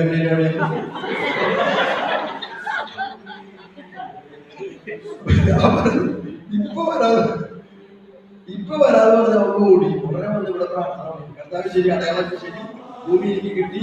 ഒരു ഒറ്റ വിഷയത്തോടു കാരണം ഞാൻ പറഞ്ഞില്ല ബികോം ഞാൻ 10,000 രൂപ കടം മേടിച്ചാൽ 2,40,000 രൂപയും ഞാൻ തന്നെയാണ് ചെയ്യുന്നത്. മനസ്സിലായോ? പിന്നെ ഈ 10,000 രൂപ മേടിക്കുമ്പോൾ നുണ പറയണ്ടോ? എന്താണ് വിഷയം? ഒരാളോട് പറഞ്ഞു 10,000 രൂപ തന്നെ, അപ്പൊ എന്താ തിരിച്ചു കിട്ടാം? 1 മാസം കഴിയുമ്പോൾ തരാം, അത് 2 മാസം കഴിഞ്ഞ് തരാം. അത് നുണയാ. എന്റെ ഒരു വരുമാനം അപ്പൊ നുണ പറയണ്ടോ? നമുക്ക് നിശ്ചിത വരുമാനമില്ലാത്ത ഒരാളെ കടം മേടിക്കുമ്പോൾ എന്താ തുടങ്ങുന്ന വെച്ചാൽ പറയുന്നത് നുണയായി. നമ്മൾ മനസ്സിലാവണം. പിന്നെ തിരിമറി, നമ്മുടെ നാടെന്ന് തിരിമറിയുടെ തലസ്ഥാനമാണ്. ഇവിടെ മേടിച്ച് അവിടെ കൊടുക്കുക, അവിടെ മേടിച്ച് ഇവിടെ കൊടുക്കുക, തിരിമറിയുടെ ഹെഡ്ക്വാർട്ടേഴ്സാണ്. അത് താല്പര്യത്തിലാണ്. അപ്പോ ഞാൻ പറഞ്ഞ് 10,000 രൂപ എനിക്ക് തന്നാൽ ഞാൻ എന്ത് ചെയ്യണം? അങ്ങനെ അടുത്ത് പോകാമെങ്കിലും പിന്നെ ചെയ്യാം. ഞാൻ 10,000 രൂപ കടം മേടിക്കില്ല. എനിക്ക് പറയാൻ പറ്റില്ല, നോട് പറയാൻ പറ്റില്ല, പിന്നെ എന്ത് കൊടുക്കുമെന്ന് പറയാൻ പറ്റില്ല. അതുകൊണ്ട് എനിക്ക് പരിപാടി പറ്റില്ല. പിന്നെ അത് കഴിഞ്ഞ് അന്നത്തെ സീൻ കഴിഞ്ഞ് പിന്നെ ഞാൻ 2 ദിവസം കഴിയുമ്പോൾ 2-3 ദിവസം കഴിയുമ്പോൾ നീ ഒരു വീട്ടിൽ പോയി താമസിക്കും, അതിൽ താമസിക്കും. നീ ആ വീട്ടിന്റെ ഉടമസ്ഥനോട് എന്റെ നാമത്തിൽ 10,000 ചോദിക്കരുത് എന്ന് പറഞ്ഞു. അത് കഴിഞ്ഞ് ഞാൻ 2-3 ദിവസം കഴിഞ്ഞ് ഇതുപോലെ പറഞ്ഞൊരു വീട്ടിൽ പോയി താമസിച്ചു. ആ വീട് എന്ന് പറഞ്ഞാൽ അന്നത്തെ സ്റ്റാൻഡേർഡിൽ ആ വീട് വിറ്റാൽ 10,000 രൂപ കിട്ടില്ല. അങ്ങനത്തെ ഒരു വീട്. അപ്പൊ അതിന്റെ മുമ്പിലും സൈഡിലും കിട്ടില്ല. നല്ല നല്ല വീടുകൾ. ഞാൻ വിചാരിച്ചു തെറ്റിപ്പോയിട്ടോ ആ വീട്ടിലേക്ക് താമസിക്കും. ഈ വീട്ടിൽ ഞാൻ ഇവിടെ കിടന്ന് ഇവരുടെ കയ്യിൽ പലരും ചോദിക്കും. ഇവരുടെ വീട്ടിൽ ഇങ്ങനെയാണ്. അവരുടെ വാതിലടി 4 അടി പൊക്കുള്ളൂ. ഞാൻ ആകെ വിഷമം. എന്നാലും ഞാൻ ധൈര്യപ്പെട്ട് വൈകുന്നേരം ഭക്ഷണമൊക്കെ കഞ്ഞി കുടിച്ച് കഴിഞ്ഞിട്ട് കിടക്കാൻ നേരത്ത് ഞാൻ പറഞ്ഞു, ഞാൻ നാളെ രാവിലെ കാപ്പിടി 70 പോകും. എനിക്കൊരു 10,000 രൂപ ഇഷ്ട താമസത്തിന് എനിക്ക് വേണം. ഞാൻ പെട്ടെന്ന് കൊണ്ടായിട്ട് പറഞ്ഞു കിടന്നു. അയാളങ്ങനെ 3 എന്റെ വീട് വീടൊക്കെ വെച്ചു. അതുകൊണ്ട് ഞാൻ അയാളൊന്നും പറഞ്ഞില്ല. ഞാൻ പെട്ടെന്ന് വാതിലടച്ച് ഞാൻ ഉറങ്ങിട്ട് ഭയങ്കര ഞാൻ പെട്ടെന്ന് കയറി കിടന്ന് സമാധാനത്തിന്. കാരണം ഇനി എനിക്ക് അയാൾക്ക് സമാധാനം കേട്ടുണ്ടാവാൻ എനിക്ക് സമാധാനം കിട്ടില്ല. അതൊക്കെ സംഭവിക്കും. അങ്ങനെ ഞാൻ കിടന്നുറങ്ങി സുഖമായിട്ട് രാവിലെ പോയി വന്ന് കാപ്പിക്ക് ഉണ്ടാക്കി കുടിച്ച് ഞാൻ പോട്ടെ കവർ തന്നു. അവിടെ തുറന്നില്ല. ഭക്ഷണം ഞാൻ കവർ പോക്കറ്റിലേക്ക് വെച്ചു. ബിസ്ക്കറ്റ് പോയി അത് തുറന്ന് നോക്കാമല്ലോ. തന്നതായിരിക്കും എന്ന് വിചാരിച്ചിട്ട് ഞാൻ തന്നെ ആരും കാണാണ്ട് അവൻ ഉണ്ടാക്കിക്കാൻ വേണ്ടി ആരും കാണാണ്ട് തന്നെ തുറന്ന് നോക്കിയപ്പോൾ എന്താ വിഷയം 10,000 രൂപ. അങ്ങനെ 10,000 രൂപ ഗ്രില്ലൊക്കെ ചെയ്ത് ഞാൻ കൂടെ കുരിശുണ്ടായിരുന്നു. ആ കുരിശല്ല വേറെ കുരിശ്, ക്രൂസിഫിക്സ്, ഇവിടെ ദൂരമുള്ള കുരിശ്. അങ്ങനെ ഒരു കുരിശ്. ആ കുരിശിന്റെ അടുത്ത് വെച്ചു കൊടുത്തിട്ട് 10,000 രൂപ തന്നിട്ട് അതിന്റെ റിസിപ്റ്റ്. ഇനി ബാക്കി 2,40,000 രൂപയും 16,000 രൂപ അന്വേഷിച്ചാലും രജിസ്ട്രേഷൻ വേണം. പിന്നെ എനിക്ക് ഓഫീസിൽ നിന്ന് വരാനായിട്ട് ഇത്ര രൂപ ചെലവുണ്ട്. പിന്നെ ആൾക്കാർക്ക് ചായ മിക്സറും സ്വീറ്റ്സും വെച്ചു എത്ര രൂപ, ഇത്ര രൂപ തന്നാൽ ഈ ചെലവ് തരണം. ഈ പിടിച്ചു 10,000 രൂപ പോയാൽ ആരുടെ പോയാൽ ആരുടെ പോയി എന്റെ സീറ്റൊക്കെ കൊടുത്ത് ഞാൻ പ്രാർത്ഥിക്കണം. എന്റെ ദൈവമേ നിങ്ങൾക്കറിയില്ല, ഞാൻ പറഞ്ഞില്ലേ ഓട്ട സഞ്ചിന്റെ ബിസിനസ് ഞാൻ നടത്തിക്കൊണ്ടിരുന്നേ. ഞാൻ പകൽ അധ്വാനം 10 പൈസ ബാക്കിയില്ല. പക്ഷെ എന്റെ ബിസിനസ് രീതിയിൽ പറയും. പകല് ഇരട്ടിയും രാത്രി 4 ഇരട്ടിയുമായിട്ട് എന്റെ ബിസിനസ് ഞാൻ അറിയാണ്ട് ഇങ്ങനെ ഉണ്ടാവണം. മനസ്സിലാവല്ലോ? എന്റെ കൺട്രോളിലല്ലാത്ത മാതിരി ഇങ്ങനെ അൺഎക്സ്പെക്ടഡ് ആയിട്ട് ആൾക്കാർ വരിക. അങ്ങനെ ഇരിക്കുന്ന സമയത്ത് എന്റെ ഒരു സുഹൃത്ത് ഓവറായ ഹോട്ടലിൽ ജോലി ചെയ്യുന്നുണ്ട്, ഫ്രണ്ട് ഓഫീസിൽ ജോലിയുണ്ട്. അവരെന്നെ വിളിച്ചിട്ട് പറഞ്ഞു, ഒരാളിങ്ങനെ അമേരിക്കയിലുണ്ട്, ഒരു 7 അടി പൊക്കമുള്ള ഒരു മനുഷ്യൻ ഇവിടെ എന്തൊക്കെ പ്രൊജക്ട് ചെയ്യാൻ വന്നേക്കാം. നീ ഒന്നും വന്ന് തട്ടി നോക്കി. ഞാൻ എന്നെ ഇംഗ്ലീഷ് വെച്ച് പലതും തട്ടി നോക്കി. ഭയങ്കര പഠനമില്ല. നീ വന്ന് എന്തെങ്കിലും പറഞ്ഞു നോക്കി, എന്തെങ്കിലും നിനക്ക് കിട്ടിയാൽ നീ രക്ഷപ്പെട്ടു. അവൻ മലയാളികളുടെ ഒരു വാക്കാണ്. അവൻ രക്ഷപ്പെട്ടു. ദുബായിൽ പോയി അവൻ രക്ഷപ്പെട്ടു. ആ കുടുംബം രക്ഷപ്പെട്ടു. ദുബായിൽ പോയി കിട്ടി അവൻ ആ കുടുംബം രക്ഷപ്പെട്ടു. അല്ലേ? അല്ല, ഇതൊരു സാധാരണ ഭാഷ. ഒരു ഗൾഫ് കണ്ടില്ല ജോലി പുറത്തേക്ക് പോകാൻ കിട്ടി കഴിഞ്ഞാൽ അവൻ രക്ഷപ്പെട്ടു. ആ കുടുംബം എനിക്കറിഞ്ഞൂടാ എന്താണ് ഇത് രക്ഷപ്പെട്ടു എന്നാണ് എനിക്കറിഞ്ഞൂടാ. പണ്ട് കത്തോലിക്കര് പറഞ്ഞ് ഞങ്ങൾ രക്ഷിക്കപ്പെട്ടവരാണ്. ഇപ്പൊ തമസ്കാര് പറഞ്ഞ അവർ രക്ഷിക്കപ്പെട്ടവരാണ്. പിന്നെ നമ്മൾ പറഞ്ഞ രക്ഷാപ്രവർത്തനം ദുബായിലോ ഗൾഫിലോ അമേരിക്കയിലോ പോയ രക്ഷപ്പെട്ടു. മനസ്സിലായില്ല? ഞാൻ സ്പീഡ് കൂടി പറയാണ്, പെട്ടെന്ന് പറഞ്ഞാൽ അവസാനിക്കുകയാണ്. അങ്ങനെ അവൻ വിളിച്ചിട്ട് പറഞ്ഞു ഒന്ന് വന്ന് നോക്കാൻ പറഞ്ഞു. ഞാൻ അപ്പൊ ആള് പറഞ്ഞ അമേരിക്കൻ ഇംഗ്ലീഷാണ്. നമ്മൾ ഈ ഇന്ത്യൻ ഇംഗ്ലീഷ് ഒന്നും പറഞ്ഞിട്ട് അയാൾക്ക് അവിടെ ഏഷ്യനില്ല. ഞാൻ കുറച്ച് ഇംഗ്ലീഷൊക്കെ ഇങ്ങനെ ഇതൊക്കെ അറിയാം. കുറച്ച് ഇംഗ്ലീഷൊക്കെ അറിയുന്ന ആളാണ്. ഞാൻ 2 ദിവസം ട്രെയിനിങ് എടുത്തു. അമേരിക്കൻ ആക്സെന്റിലൊക്കെ ഞാൻ പറയാനായിട്ട് ട്രെയിനിങ് എടുത്ത് ഞാൻ പറഞ്ഞു. നമുക്ക് 2 ദിവസം ഇംഗ്ലീഷൊക്കെ പറഞ്ഞു ഞാൻ പ്രാക്ടീസ് ചെയ്തു. അയാൾ 3 മണി നേരത്തെ അയാൾ സ്വിമ്മിംഗ് പൂളിന്റെ അവിടെ 7 അടി പൊക്കമുണ്ട്. തലയിലേക്ക് തൊപ്പി വെച്ചിട്ട് ഇങ്ങനെ അവിടെ ഇരുന്ന് നല്ല ബിയറോ കൂൾഡ്രിങ്ക് ഇങ്ങനെ വെച്ചിട്ട് അയാൾ അവിടെ സ്വിമ്മിംഗ് പൂളിന്റെ അവിടെ കാലിങ്ങനെ നീട്ടിണ്ടാവും. അതാണ് അയാൾ ഏറ്റവും പറ്റിയ സമയം പോയി കാണാനായിട്ട്. എന്റെ സുഹൃത്ത് എത്തിയ നല്ല ഇൻഫർമേഷൻ. അത് ഞാൻ ആ സമയമായിട്ട് അവിടെ എത്തി.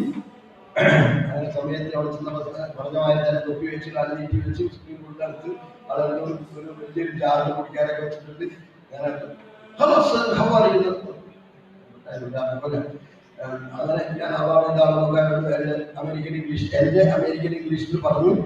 പക്ഷെ അതൊന്നും പറഞ്ഞിട്ടൊന്നും അനക്കല്ല. ഞാൻ ആകെ നിയമിച്ചു കർത്താവെ എന്ന് പറയുകയും അവിടെ എനിക്കൊരു ഐഡിയ വന്നു. അതിന്റെ മനസ്സിലൊരു ചിന്ത വന്നു, കോഫി എന്നാണോ മനസ്സിലായി എന്താ മനസ്സിലായി എനിക്കറിയില്ല. ഞാനിത് പറഞ്ഞു കഴിഞ്ഞ ഉടനെ തന്നെ അയാൾ പെട്ടെന്ന് എഴുതിച്ചു. എന്നിട്ട് പറഞ്ഞു, okay let's go to your office. Okay, ഓഫീസിലേക്ക് വന്നു. അപ്പൊ എന്റെ ഓഫീസിൽ എന്ന് പറഞ്ഞാൽ അവിടെ കുറെ വണ്ടികൾ നീളമുള്ളതും വീതിയുള്ളതും തളച്ചതും ചൂടുള്ള വണ്ടികൾ തുടങ്ങി. ഒന്നും എന്റെ അല്ല, ഒക്കെ എന്റെ അടുത്ത് കോൺട്രാക്ട് ഓടുന്ന വണ്ടികളാണ്. അപ്പൊ അയാൾ വന്നു, അയാൾ നോക്കി, ഓഫീസിൽ കയറി, അയാൾ കോഫി കൊടുത്തു, കോഫി കുടിച്ചു, വളരെ അയാൾ എഴുന്നേറ്റ് നിന്നാൽ ഞാൻ അയാളുടെ പൊക്കിട്ട് അത്ര തൊട്ടു. അത് എഴുന്നേറ്റ് പറഞ്ഞു, I need that long car. അവിടെ നീളത്തിലൊരു കാർ, അന്നത്തെ hit car. Okay sir, I'll pay 30,000 for it. I'll pay the driver. I'll do the petrol, I'll pay insurance, I'll do it. I'll pay the driver. സാറേ petrol ഒഴിക്കുന്നതിന് സാധനം മുന്നോട്ട് പോകാം. ഞാൻ ഒരു മാസം കൊടുത്തിട്ട് 3000 രൂപയ്ക്ക് കിട്ടാത്ത വണ്ടിക്ക് അയാൾ പറയുന്നത് 30,000 രൂപ. അമേരിക്കയിലെ സിസ്റ്റം എന്ന് പറഞ്ഞാൽ ഒരു വണ്ടിയുടെ വില 36 months ഡിവൈഡ് ചെയ്തിട്ടുണ്ട്. അവിടെ പൈസ കൊടുക്കും. 3 വർഷം വണ്ടിക്ക് അവിടെ എന്തുകൊണ്ട് കാലാവധി. അതുകൊണ്ട് വണ്ടിയുടെ കോസ്റ്റിന്റെ 36 ഇൻസ്റ്റാൾമെന്റ് ആക്കിയിട്ട് ആ പൈസ അവർ തരാം. പിന്നെ ഡ്രൈവറും മെയിൻ്റെനൻസ് ഒക്കെ അവർ ചെയ്യും. പൈസ ഞാൻ പറഞ്ഞു സാറ് പെട്രോൾ ഒഴിക്കാൻ ഡീസൽ സാറ് താക്കൂട കൊടുത്തു. പറഞ്ഞു I need more cars for my office, sir. Okay, sir. I may need helicopter. Yes, sir. Helicopter വേണം.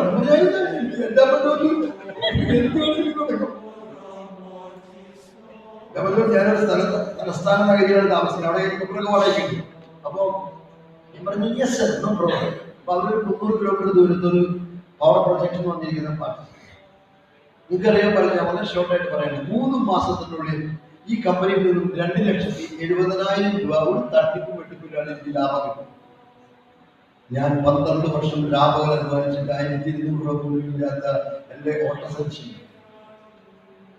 3 മാസത്തിന് 2,70,000 ഒരു തട്ടിപ്പും വെട്ടിപ്പും ചെയ്യാണ്ട് അവർക്ക് തന്നെ സപ്ലൈ കൊടുത്ത് പ്രോഫിറ്റ് ആയിട്ട് എനിക്ക് 2,70,000 രൂപ കിട്ടും. മനസ്സിലായില്ലേ? 16,000 രജിസ്ട്രേഷൻ, പോയി വരാനുള്ള കാശ്, സ്വീറ്റ്സും മിക്സറും ചായയും കൊടുക്കാനുള്ള കാശ് ഉണ്ടായിരുന്നു. മനസ്സിലാവും. ഞാൻ പറഞ്ഞതാണ് സത്യത്തിന്റെ പൂർണ്ണതയാണ്. അവിടുത്തെ രാജ്യം നീതി അന്വേഷിക്കുക, ഉദാസനത്തിൽ നിന്ന് നയിക്കുക, ആത്മാവിനാൽ നയിക്കപ്പെടുക.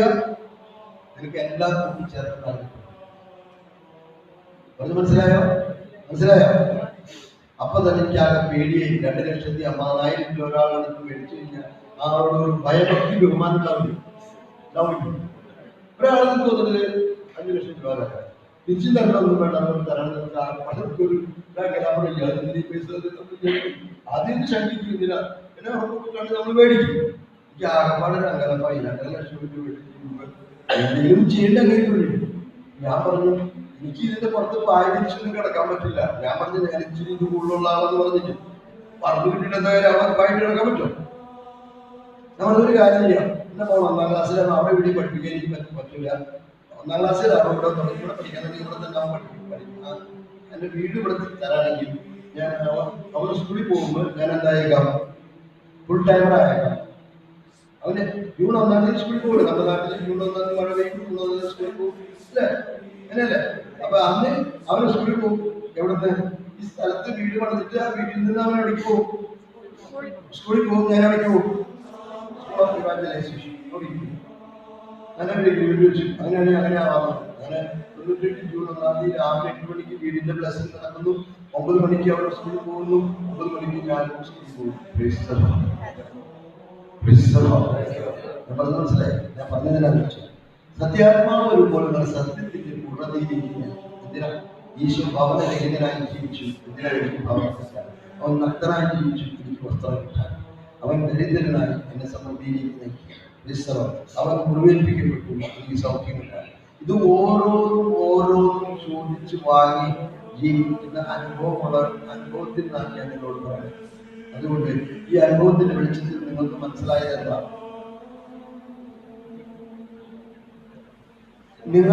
നിങ്ങൾക്ക് വേണ്ടതെല്ലാം യേശു നിങ്ങൾക്ക് നൽകി കഴിഞ്ഞു. നിങ്ങൾ അതെന്ത് ചെയ്യുന്നില്ല? നിങ്ങൾ അത് പരിശുദ്ധാത്മാവിനുമായി നിങ്ങൾ ചങ്ങാത്തം സ്ഥാപിച്ച് പരിശുദ്ധാത്മാവിന്റെ സഹായം തേടുന്നില്ല. നിങ്ങൾ പരിശുദ്ധാത്മാവെന്ന് പറഞ്ഞിട്ട് എനിക്കൊരു വസ്ത്രം കാണും, എന്നെ ശ്രദ്ധപ്പെടുത്തണം. എനിക്കത് വേണം ഇത് വേണമെന്ന് പരിശുദ്ധാത്മാവോട് പറഞ്ഞിട്ടുണ്ട്. പലരും പറഞ്ഞിട്ടില്ല. എന്താ കാരണം എന്ന് വെച്ചാൽ പരിശുദ്ധാത്മാവ്, സഹായകനായ പരിശുദ്ധാത്മാവ്, ഈശോ തന്റെ പുരുഷന്മാരുടെ പുനരുദ്ധാനത്തിന്റെ യോഗ്യതകളാൽ നമുക്ക് ഓരോരുത്തർക്കും തന്നിട്ടുണ്ട് എന്നുള്ള സത്യം നമ്മൾ വിശ്വസിക്കുന്നില്ല. Holy Spirit is the helper by side individual. പഴയ നിയമത്തിൽ തിരഞ്ഞെടുക്കപ്പെട്ടവർക്ക് നൽകിയത് പുതിയ നിയമത്തിൽ എല്ലാവർക്കും നൽകിയിരിക്കുകയാണ്. നമ്മുടെ ഒരു യോഗ്യതയോ ഞാൻ ധ്യാനം കൂടിയതുകൊണ്ടോ അല്ല. യേശു ക്രിസ്തുവിന്റെ കുരിശുമരണ പുനരുത്ഥാനത്തിന്റെ യോഗ്യതകളാൽ എനിക്ക് പിതാവായ ദൈവം യേശു ക്രിസ്തുവിൽ സംപ്രീതനായി എനിക്ക് അവനെ വിശ്വസിക്കുന്നവർക്കുള്ള അവകാശമായി യോഹന്നാൻ 7:37 മുതൽ 39 തിരുവചനത്തിൽ പറയുന്നു, അവനിൽ വിശ്വസിക്കുന്നവർക്ക് ലഭിക്കാനിരുന്ന പരിശുദ്ധാത്മാവിനെ കുറിച്ചാണ് അവൻ പറയുന്നത്. പദത്തിന്റെ അവസാനം ഇങ്ങനെയാണ്, കഴിഞ്ഞിട്ടില്ല. 39 പാർട്ട് ബി ഇങ്ങനെ പറഞ്ഞിരിക്കുക, പരിശുദ്ധാത്മാവ് അതുവരെ നൽകിയില്ലായിരുന്നു. കാരണം എന്താ?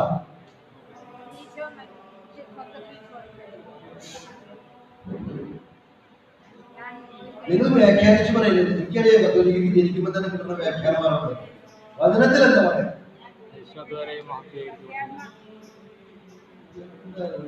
വചനത്തിൽ എഴുതി പറയുന്നു.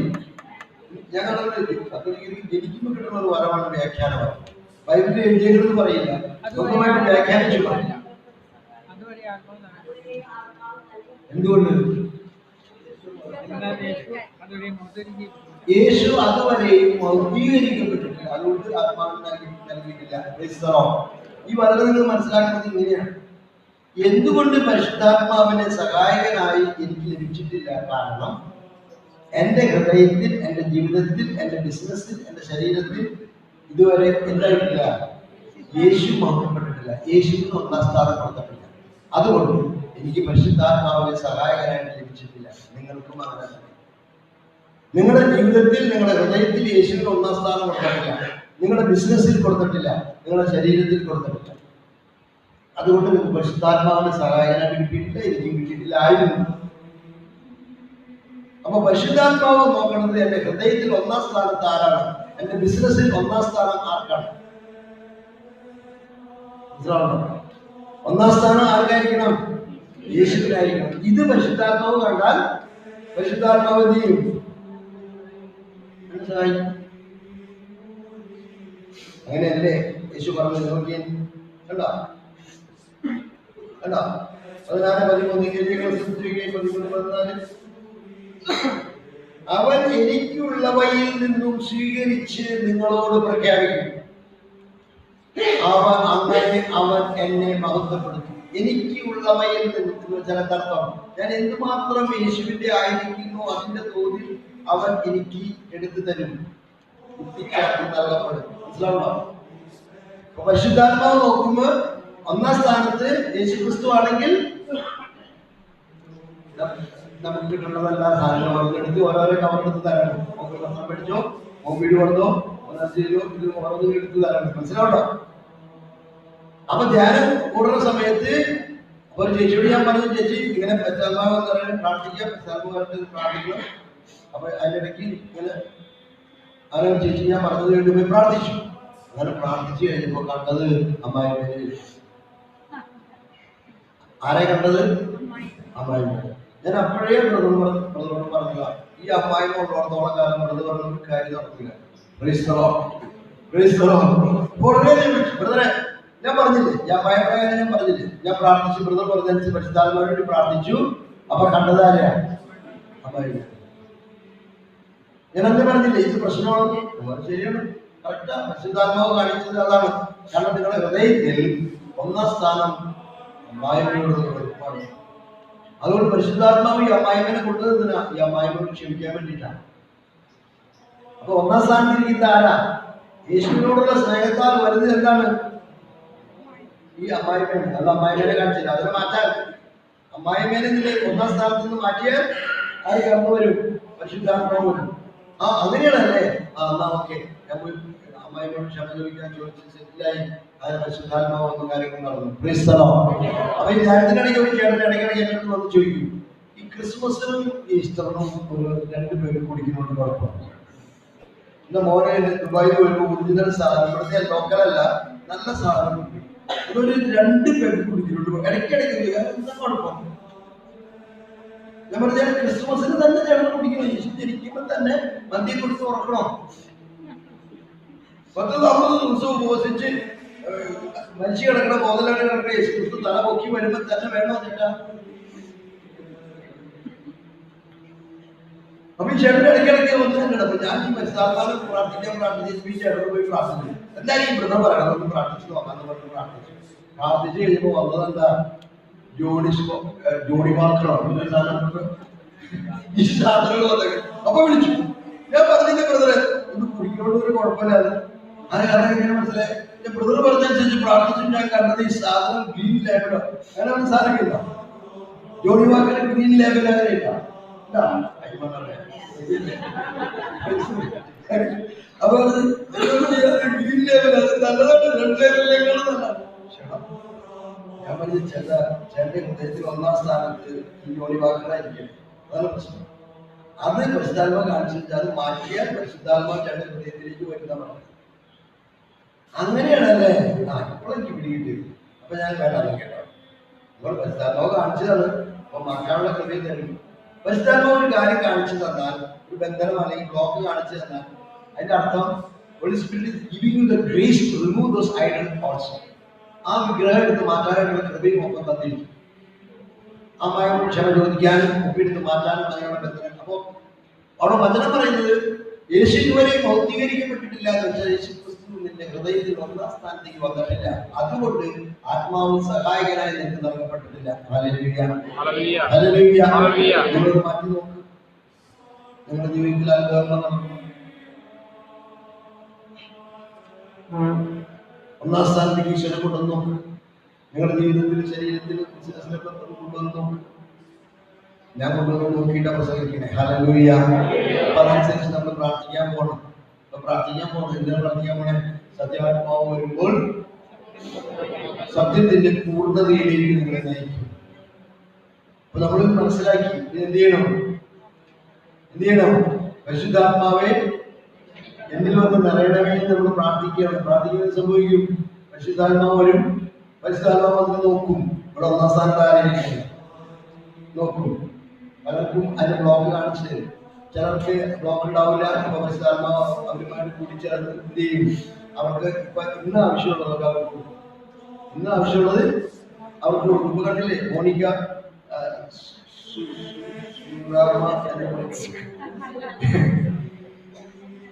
സൂനമ്മ എന്ന് വിളിക്കപ്പെടുന്ന മോണിക്ക പൊന്നിയോലിക്ക് 15 കൊല്ലമായിട്ട് മുട്ടുകുത്താത്ത മോണിക്ക പൊന്നിയോലിക്ക് മുട്ടുകുത്താണ്ടില്ലേ?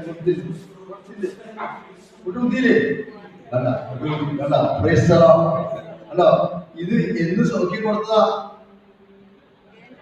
യേശുക്രിസ്തു 3 പ്രാവശ്യം മുട്ടുകുത്തി വീണത് ഓർമ്മയില്ല വഴിയില്. അന്ന് കൊടുത്ത സൗഖ്യാണ്. പക്ഷെ അനുഭവിക്കുന്നത് എപ്പോഴാ?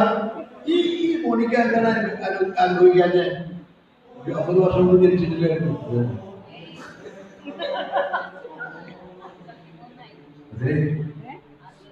സോറി,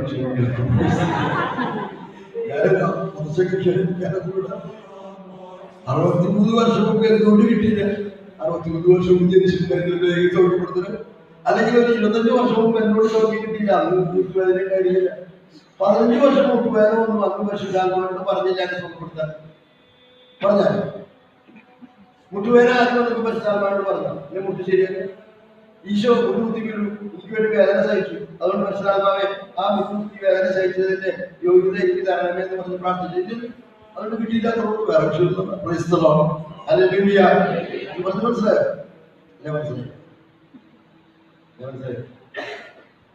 അതും അപ്പൊ ഇപ്പോൾ നമ്മൾ പ്രാർത്ഥിക്കാൻ പോകുന്നു. ഇങ്ങനെ പ്രാർത്ഥിക്കണേ?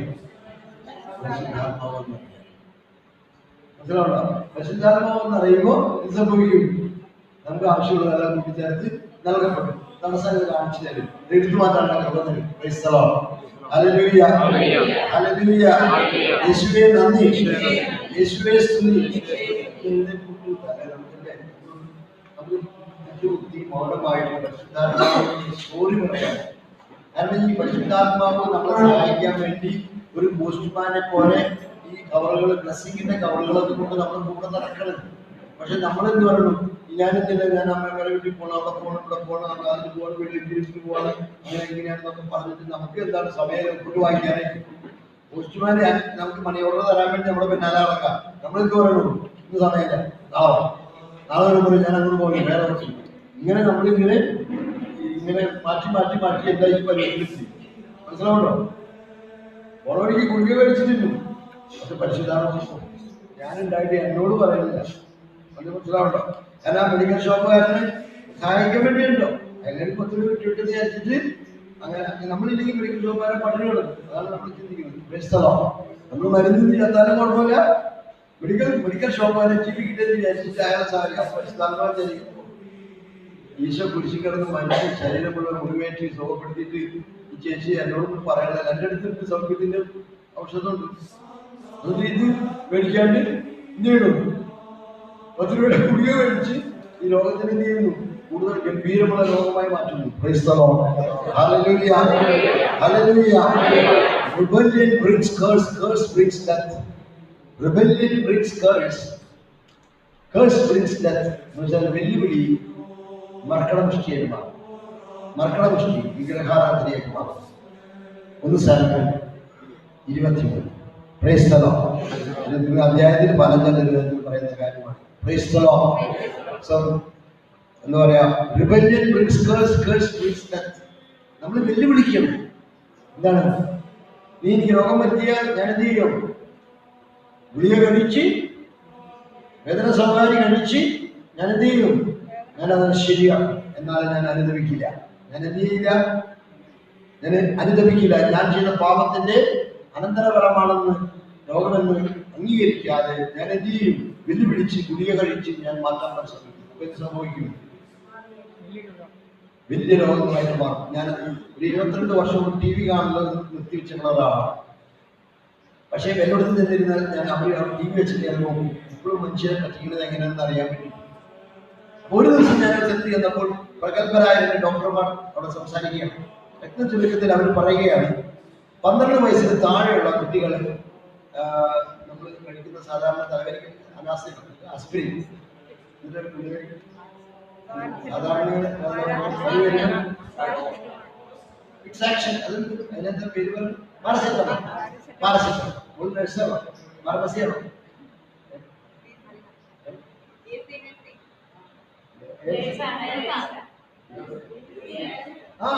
അതുകൊണ്ടാ പറഞ്ഞത്. Price the Lord. ഹല്ലേലൂയ. അപ്പോ നമ്മള് ഈ പാരസെറ്റമോൾ കഴിയും. അപ്പൊ അവർ പറയുന്ന കാര്യം വെച്ചാൽ 12 വയസ്സിന് താഴെ 75 പാരസെറ്റമോൾ കഴിച്ച് അവർ സ്റ്റഡി നടത്തിയിട്ട് പറയണേ. അങ്ങനെയുള്ള വ്യക്തികളിൽ എന്താ പറയാ, സിൻഡ്രോം, നമ്മുടെ കിഡ്നി രോഗത്തിന്റെ സിൻഡ്രോം, നെഫ്രോട്ടിസ് സിൻഡ്രോം ഉണ്ടായിരിക്കും. അതായത് 12 വയസ്സിന് താഴെ 75 പാരസെറ്റമോൾ കഴിച്ചിട്ടുള്ളവർക്ക് അവർക്ക് കിഡ്നി പ്രോബ്ലം അവരുടെ ലൈഫിലുണ്ടായിരിക്കും, അവർ തുടങ്ങിയിട്ടുണ്ടാവും. ഈ പാരസെറ്റമോൾ ഓരോ പ്രാവശ്യം കഴിച്ചത് എന്താ, വേദന വന്നു, പനി വന്നു, നമ്മൾ ആത്മശോധന ചെയ്ത് കുമ്പസാരിച്ച് കുർബാന സ്വീകരിച്ചാൽ മാറിപ്പോട്ടതായിരുന്നു. അതൊന്നും പോകാണ്ട് നമ്മൾ എന്ത് ചെയ്യും, നമുക്ക് തിരക്ക് പണിക്ക് പോകണമെന്നാണ് വളരെ പാരസെറ്റമോൾ മേടിച്ചു, ആക്ഷൻ മേടിച്ച് കഴിച്ചു, വേദന മാറ്റി പണിക്ക് പോയി. എന്തായി, ഈ രോഗം, ഈ ഗുളികകൾ മെല്ലെ മെല്ലെ നമ്മുടെ നശിപ്പിച്ചു. അപ്പോൾ വിശാലം പിടിക്കാം. ചെന്നൈയിൽ കിട്ടുന്നേ, ചെന്നൈയിൽ കിഡ്നി കിട്ടുമെന്ന് പറഞ്ഞ് നമ്മുടെ പിന്നാലെ വരും. അതിന് ഡോണർമാരെ സംഘടിപ്പിച്ചു. എന്നാലും ദൈവത്തിലേക്ക് തിരിയാൻ അവൻ സമ്മതിക്കില്ല. ഇതാണ് അവന്റെ strategy. Praise the Lord. Praise the Lord. മനസ്സിലാവണ്ട, ദൈവത്തിലേക്ക് തിരിയാൻ സമ്മതിക്കില്ല. അങ്ങനെ ഒരു കിഡ്നി മാറ്റും, 2 കിഡ്നി മാറ്റും, 2 കിഡ്നി ഫെയിലിയർ ആവും. അപ്പൊ വിശാലം പറയും, ഇത്രയ്ക്കൊക്കെ തന്നെ ഞാൻ സഹായിച്ചില്ല, ഈ ചത്ത എന്നോട് പറയാം, ഇത്രയ്ക്കൊക്കെ എന്നോട് പറ്റുള്ളൂ, ഞാൻ പരമാവധി സഹായിച്ചു, ഇനി നീ ചത്ത എന്റെ കൂടെ പറഞ്ഞു. മനസ്സിലാവണ്ടോ? അപ്പൊ ഒരാള് പുറത്തെ ആള് സുവിശേഷം പറഞ്ഞു കൊടുക്കും. എന്താണ്, മാരക രോഗം വന്നാലും മരിക്കാൻ പറ്റും. മരിക്കണമെങ്കിൽ എന്ത് വേണം, എവിടെയെങ്കിലും എഴുതി വെച്ചിട്ടുണ്ടോ, മെഡിക്കൽ സയൻസിലോ ബൈബിളിൽ എഴുതിയില്ല, മാരക രോഗം വന്നിട്ട് മരിക്കാൻ പറ്റുള്ളൂ. രണ്ടും മരിക്കാൻ പറ്റും, മരിക്കാം. Praise the Lord. ഹല്ലേലൂയ. അപ്പൊ നമ്മൾ എന്ത് ചെയ്യും, അപ്പൊ എല്ലാവരും നമുക്ക് ക്ലാസ് സ്വീകരിക്കും. ഈ ലോകം സ്വീകരിക്കും. അങ്ങനെ നീ മരിക്കാനൊരുങ്ങി. മനസ്സിലാവണ്ടോ? ഈ ലോകം ചെയ്യുന്ന കാര്യങ്ങളെയും പറഞ്ഞു. ഒരു തലവേദന കൊണ്ട്, ഒരു ആത്മശോധന ചെയ്ത് കണ്ണുകൊണ്ട് അവനെ തെറ്റായിട്ട് നോക്കി പരിതാപം കാണിച്ചു. അതൊന്നും അനുഭവിച്ച് കുമ്പസാരിച്ചാൽ തലവേദന മാറി. മനസ്സിലാവണ്ടോ? ഇത്ര നിസ്സാര കേസുള്ളൂ. അങ്ങനെ മനസ്സിലാവണ്ടോ? ആസക്തിയോടെ അവളെ നോക്കി, അപ്പോഴേക്കും ഒരു തലവേദന പ്രശ്നമായി. അതുവരെ എന്ത് ചെയ്യുന്നു? ഗുളിക കഴിച്ചത് മാറ്റുന്നു. പക്ഷെ കുമ്പസാരിച്ച് ആ പാപം മാറ്റിയിരുന്നെങ്കിൽ അവരുടെ തലവേദന. Christian way of healing is അങ്ങനെയാണ്. അനുദപിച്ച് എന്ത് ചെയ്യണം? നമ്മൾ എന്ത് ചെയ്യണം? കുമ്പസാരിച്ച് ഏറ്റവും പവർഫുൾ മെഡിസിൻ ഈശോയുടെ ശരീരരക്തം കഴിച്ച് അങ്ങനെ ജീവിക്കുന്ന യേശുക്രിസ്തുവിനെ നമ്മൾ അനുഭവിക്കണം.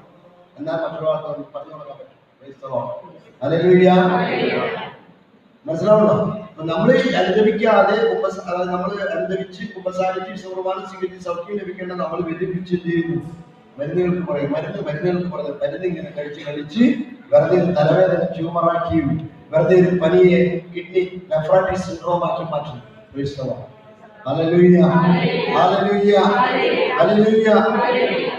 യോഹന്നാന്റെ ലേഖനം 3-ാമത്തെ ലേഖനത്തിൽ 2-ാമത്തെ തിരുവചനം ഇങ്ങനെയാണ് പറയുക: വാത്സല്യ ഭാഗത്തുമേ നിന്റെ ആത്മാവ് ക്ഷേമത്തിലായിരിക്കുന്നത് പോലെ നിനക്ക് ആരോഗ്യവും പൂർണ്ണ ആരോഗ്യവും എന്നിട്ടാവട്ടെ. നിനക്ക് എല്ലാ കാര്യങ്ങളിലും എന്താണ് ഐശ്വര്യം ഉണ്ടാകട്ടെ എന്ന്, പൂർണ്ണ ആരോഗ്യവാനുമായിരിക്കട്ടെ എന്ന് ഞാൻ പ്രാർത്ഥിക്കുന്നു. പരിശുദ്ധാത്മാവ് എന്ന് പറയുന്നത് നിന്റെ ആത്മാവിന്റെ ക്ഷേമസ്ഥിതി അനുസരിച്ച് നിനക്ക് വേണ്ടതെല്ലാം നിനക്ക് ഐശ്വര്യം ഉണ്ടായിരിക്കും. അതിന് കൂടെ എടുത്തു പറയുന്നത് നിനക്ക് പൂർണ്ണ ആരോഗ്യം ഉണ്ടായിരിക്കട്ടെ എന്ന് വെച്ചാൽ ആത്മാവിന് നൊമ്പരപ്പെട്ടാൽ മനസ്സ് തളരും, ശരീരം രോഗമായി പ്രകടമാക്കും. അതാണ് അതിന്റെ അർത്ഥം. അപ്പൊ ആത്മാവ് ക്ഷേമസ്ഥിതിയിലാണ്, പാപബന്ധനത്തിലാണ്, പാപക്കറയുണ്ട്. അപ്പൊ ഓട്ടോമാറ്റിക്കലി അത് മനസ്സിനെ തളർത്തും, ശരീരത്തെ രോഗമാക്കി മാറ്റും. അപ്പോ we need the healing in the soul. അപ്പൊ എന്റെ മനസ്സും ശരീരവും സൗഖ്യം. Praise the Lord, hallelujah. അപ്പൊ അതുകൊണ്ട് നമുക്ക് അനുദപിച്ച് പ്രാർത്ഥിക്കാം. ഇത് അനുദപിച്ച് പ്രാർത്ഥിക്കണേ. നമ്മുടെ ആത്മാവിനെ നമ്മൾ ബന്ധനത്തിലാക്കിയതും അനുദപിക്കാതെ വെല്ലുവിളിച്ച് നമ്മൾ മറ്റു കാര്യങ്ങൾ ചെയ്തതിനെ ഓർത്ത് നമ്മൾ അനുദപിക്കുക. പരിശുദ്ധാത്മാവിനോട് പ്രാർത്ഥിക്കാതിരുന്നതിനെ കുറിച്ച് അനുദപിക്കുക. എല്ലാവർക്കും കണ്ണടച്ച് സോറി പറഞ്ഞ് പരിശുദ്ധാത്മാവിനോട്, പരിശുദ്ധാത്മാവ് സൗഖ്യം കൊണ്ട് നടന്നതാണ്. എന്നിട്ട് നമ്മൾ എന്ത് ചെയ്തു? നമ്മൾ പരിശുദ്ധാത്മാവിനോട് പറയാണ്ട് പോലെ മുന്നോട്ട് പോയി. ഹല്ലേലൂയ. യേശുവേ നന്ദി, യേശുവേ സ്തുതി, യേശുവേ സ്തോത്രം. ഹല്ലേലൂയ. നമ്മൾ സ്തുതിക്കുക, പരിശുദ്ധാത്മാവിനെ പ്രാർത്ഥിക്കുക. പരിശുദ്ധാത്മാവേ, പരിശുദ്ധാത്മാവേ സോറി പറഞ്ഞ് സ്തുതിക്കുക. പരിശുദ്ധാത്മാവേ നിറയണമേ, പരിശുദ്ധാത്മാവേ നിറയണമേ, ക്ഷമിക്കണമേ, എന്നെ മൈൻഡ് ചെയ്യാത്തതിനെ എന്നോട് ക്ഷമിക്കണമേ. പരിശുദ്ധാത്മാവേ എന്നിവർ നിറയണമേ, പരിശുദ്ധാത്മാവേ എന്നിവർ നിറയണമേ. Hallelujah, hallelujah. യേശുവേ നന്ദി, യേശുവേ നന്ദി. Hallelujah, hallelujah, hallelujah. യേശുവേ നന്ദി. ആവേ മരിയ. അക്കാലത്തെ പീഡനങ്ങൾക്ക് ശേഷം പൊടുന്നനെ സൂര്യൻ ഇരുണ്ടുപോകും, ചന്ദ്രൻ പ്രകാശം തരികയില്ല, നക്ഷത്രങ്ങൾ ആകാശത്ത് നിന്ന് നിപതിക്കും, ആകാശശക്തികൾ ഇളകുകയും ചെയ്യും. വിശുദ്ധ മത്തായി എഴുതിയ സുവിശേഷം അധ്യായം 24-29 വാക്യം. ഇത് നമ്മുടെ കർത്താവ് ഈശോ മിശിഹായുടെ തിരിച്ചുവരവിന് തൊട്ടു മുൻപായി സംഭവിക്കുമെന്ന് പ്രവചിക്കപ്പെട്ടിട്ടുള്ളതാണ്. ഈ പ്രവചനത്തിന്റെ പൂർത്തീകരണമാണ് ഫാത്തിമയിൽ നടന്ന സൂര്യാത്ഭുതം എന്ന് പരിശുദ്ധ അമ്മ ഫാദർ സ്റ്റെഫാനോ ഗൊബ്ബിക്ക് നൽകിയ സന്ദേശങ്ങളിൽ സ്ഥിരീകരിച്ചിട്ടുണ്ട്. MMB 485. തന്റെ തിരുക്കുമാരന്റെ വരവ് സമീപസ്ഥമാണെന്നും അതിനായി തിരുസഭയെയും ലോകത്തെയും ഒരുക്കണമെന്നും പരിശുദ്ധ അമ്മ വൈദികരോട് ആഹ്വാനം ചെയ്തു. ഈ ഫാത്തിമ സന്ദേശങ്ങൾ ജാതിമത ഭേദമന്യേ എല്ലാവർക്കും കൊടുക്കണമെന്ന് പരിശുദ്ധ ദൈവമാതാവ് വിശ്വാസികളോട് ആഹ്വാനം ചെയ്തിട്ടുമുണ്ട്. ഈ ഭൂമിയുടെ നിലനിൽപ്പ് അത് ആത്മീയമായാലും ഭൗമികമായാലും ഫാത്തിമ 3-ാം രഹസ്യത്തിന്റെ അനുസരണത്തെ ആശ്രയിച്ചിരിക്കുന്നു. ഈ ഭൂമിയെയും ഭൂമിയിലെ സകല മനുഷ്യരെയും രക്ഷിക്കുവാനുള്ള അധികാരം ക്രിസ്തുവിന്റെ വികാരിയായ മാർപ്പാപ്പയ്ക്കാണെന്ന് പരിശുദ്ധ അമ്മ സ്ഥിരീകരിച്ചിട്ടുണ്ട്. വചനം ഇപ്രകാരം പറയുന്നു, ഞാൻ നിന്നോട് പറയുന്നു, നീ പത്രോസാണ്, ഈ പാറമേൽ എൻ്റെ സഭ ഞാൻ സ്ഥാപിക്കും. നരക കവാടങ്ങൾ അതിനെതിരെ പ്രബലപ്പെടുകയില്ല. സ്വർഗരാജ്യത്തിന്റെ താക്കോലുകൾ നിനക്ക് ഞാൻ തരും. നീ ഭൂമിയിൽ കെട്ടുന്നതെല്ലാം സ്വർഗത്തിലും കെട്ടപ്പെട്ടിരിക്കും, നീ ഭൂമിയിൽ അഴിക്കുന്നതെല്ലാം സ്വർഗത്തിലും അഴിക്കപ്പെട്ടിരിക്കും.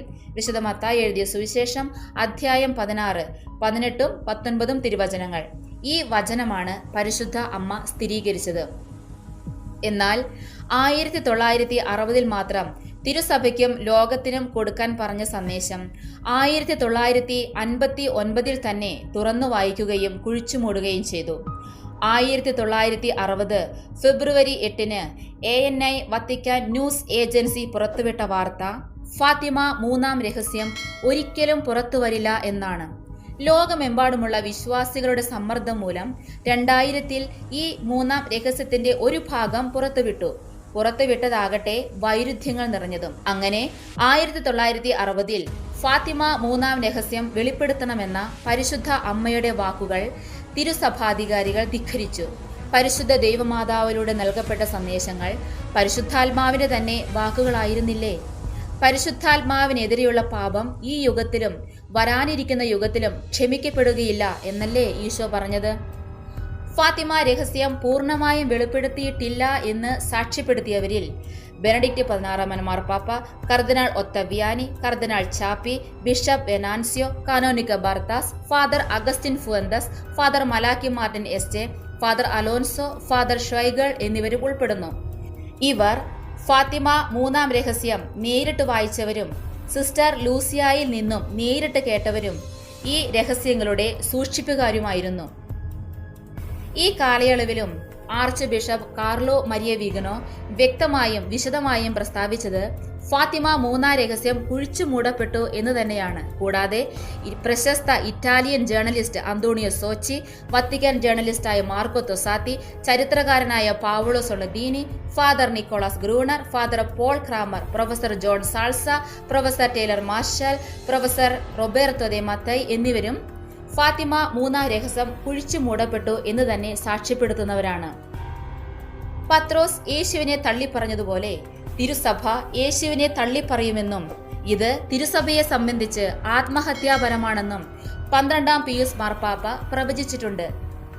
ഈ വിവരം അദ്ദേഹത്തിന് എവിടെ നിന്ന് ലഭിച്ചു?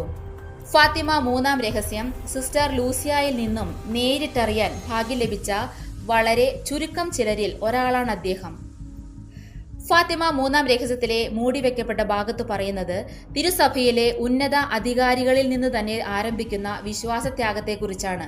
മറ്റൊരു വാക്കിൽ പറഞ്ഞാൽ തിരുസഭയിലെ ഉന്നത തലങ്ങളിൽ നിന്നും ഔദ്യോഗികമായി പ്രഖ്യാപിക്കപ്പെടാൻ പോകുന്ന വിശ്വാസത്യാഗത്തെക്കുറിച്ചാണെന്ന് തന്നെ. ഇത് കേൾക്കുന്ന നിങ്ങൾ ചിന്തിച്ചേക്കാം, ഇങ്ങനെയൊക്കെ സംഭവിക്കുമോ? അഥവാ ഈ പൈശാചിക മാർഗഭ്രംശത്തിന്റെ ഉറവിടം ഏത് എന്നെല്ലാം. പരിശുദ്ധാത്മാവിനെതിരെ പാപം ചെയ്ത് ഈ ശിക്ഷ നാം തന്നെ ചോദിച്ചു വാങ്ങിയതാണ്. എങ്ങനെ? റഷ്യയുടെ വിമലഹൃദയ പ്രതിഷ്ഠയാണ് പരിശുദ്ധ അമ്മ ആവശ്യപ്പെട്ടത്. എന്നാൽ ലോകത്തിന്റെ മുഴുവൻ നാശത്തിന് ഹേതുവായിക്കൊണ്ടിരിക്കുന്ന നിരീശ്വരവാദത്തെ പ്രോത്സാഹിപ്പിക്കും വിധം തിരുസഭ കമ്മ്യൂണിസവുമായും റഷ്യൻ ഓർത്തഡോക്സ് ശീസ്മാറ്റിക് സഭയുമായും എന്നേക്കുമായി ഉടമ്പടിയുണ്ടാക്കി. മെറ്റ്സ് ഉടമ്പടി, ദ പാക്ട് ഓഫ് മെറ്റ്സ്. അങ്ങനെ തിരുസഭ നിരീശ്വരവാദികളുമായി കൈകോർത്ത് സഭയുടെ ദിശ തന്നെ മാറ്റിക്കളഞ്ഞു. ശിക്ഷയുടെ സമയത്ത് എങ്ങനെ രക്ഷപ്പെടാമെന്ന് പരിശുദ്ധ അമ്മ ഫാത്തിമ മൂന്നാം രഹസ്യത്തിൽ വെളിപ്പെടുത്തിയിട്ടുണ്ട്. 25 വരികളായി ഒറ്റ പേജിൽ സിസ്റ്റർ ലൂസിയ എഴുതിയ ഫാത്തിമ മൂന്നാം രഹസ്യം 1959 ജോൺ 23 മാർപ്പാപ്പ വത്തിക്കാനിലെ രേഖകൾ സൂക്ഷിക്കുന്ന കിണറു പോലെയുള്ള ഒരു പ്രത്യേകതരം അറയിൽ എറിഞ്ഞു കളഞ്ഞുവെന്ന് കർദിനാൾ ഒത്തവ്യാനി. ഫാത്തിമ മൂന്നാം രഹസ്യം മാർപ്പാപ്പയുടെ മുറിയിലെ മേശവലിപ്പിലാണ് സൂക്ഷിച്ചതെന്ന് കർദിനാൾ കാപ്പുവില്ല. എന്നാൽ 1981 ജോൺ പോൾ 2 മാർപ്പാപ്പ വായിച്ച മൂന്നാം രഹസ്യമാകട്ടെ വത്തിക്കാനിലെ ആർക്കിവിയോയിൽ സൂക്ഷിച്ചതും താൻ 1979 വായിച്ചതും 1981 വായിച്ചതും രണ്ടും 2 രേഖകളെന്ന് ജോൺ പോൾ 2 മാർപ്പാപ്പയുടെ വിശദീകരണം. അങ്ങനെയെങ്കിൽ ഒരേ ഫാത്തിമ മൂന്നാം രഹസ്യത്തെക്കുറിച്ച് 2 രേഖകളുണ്ടോ എന്ന് ചോദിച്ച ഇറ്റാലിയൻ ചരിത്രകാരൻ പാവോളോ സൊളിദീനിയോട് കർദിനാൾ ലോറിസ് കാപ്പോവില്ല പറഞ്ഞു, പ്രിസൈസ്ലി സി. ഇത്തരം രഹസ്യങ്ങളെക്കുറിച്ചുള്ള ദീർഘനാളത്തെ പ്രാർത്ഥനയ്ക്കും പഠനത്തിനും അന്വേഷണങ്ങൾക്കും ശേഷം ആധികാരിക ഉറവിടങ്ങളിൽ നിന്ന് പകർന്നു കിട്ടിയ ഫാത്തിമ 4-ാം രഹസ്യം എന്ന അപരനാമത്തിൽ അറിയപ്പെടുന്ന ഫാത്തിമ മൂന്നാം രഹസ്യത്തിലെ 2ാമത്തെ ഭാഗം നിങ്ങൾക്ക് വേണ്ടി ഫാത്തിമ മൂന്നാം രഹസ്യം ചുരുളഴിയുന്നു, വെളിപ്പെടുത്തിയതും വെളിപ്പെടുത്താത്തതും എന്ന പേരിൽ ഞങ്ങൾ വിമല ഹൃദയത്തിന്റെ മക്കൾ പുറത്തിറക്കിയിരിക്കുന്നു. ഈ പുസ്തകത്തിന്റെ 3-ാം പതിപ്പ് 3rd എഡിഷൻ വിതരണത്തിനായി എത്തിയിരിക്കുന്നു. ഈ പുസ്തകത്തിന്റെ 1ഉം 2ഉം പതിപ്പുകൾ ജാതി മത ഭേദമന്യേ വിതരണം ചെയ്ത മാതാവിന്റെ എല്ലാ മക്കളെയും പരിശുദ്ധ കന്യകാമറിയം തന്റെ മേലങ്കിക്കുള്ളിൽ കാത്തു സൂക്ഷിക്കട്ടെ എന്ന് വിമല ഹൃദയത്തിന്റെ മക്കൾ പ്രാർത്ഥിക്കുന്നു. ഈ പുസ്തകം ആവശ്യമുള്ളവർ 9447644577 എന്ന വാട്സാപ്പ് നമ്പറിൽ നിങ്ങളുടെ അഡ്രസ്സും ആവശ്യമുള്ള കോപ്പികളുടെ എണ്ണവും വാട്സാപ്പ് മെസ്സേജായി പോസ്റ്റ് ചെയ്യുക. ഫോൺ വിളികൾ നിർബന്ധമായും ഒഴിവാക്കേണ്ടതാണ്. Gloria Patri et Filio et Spirituis Sancto, sicut erat in principio et nunc et semper et in saecula saeculorum. Amen. Ave Maria.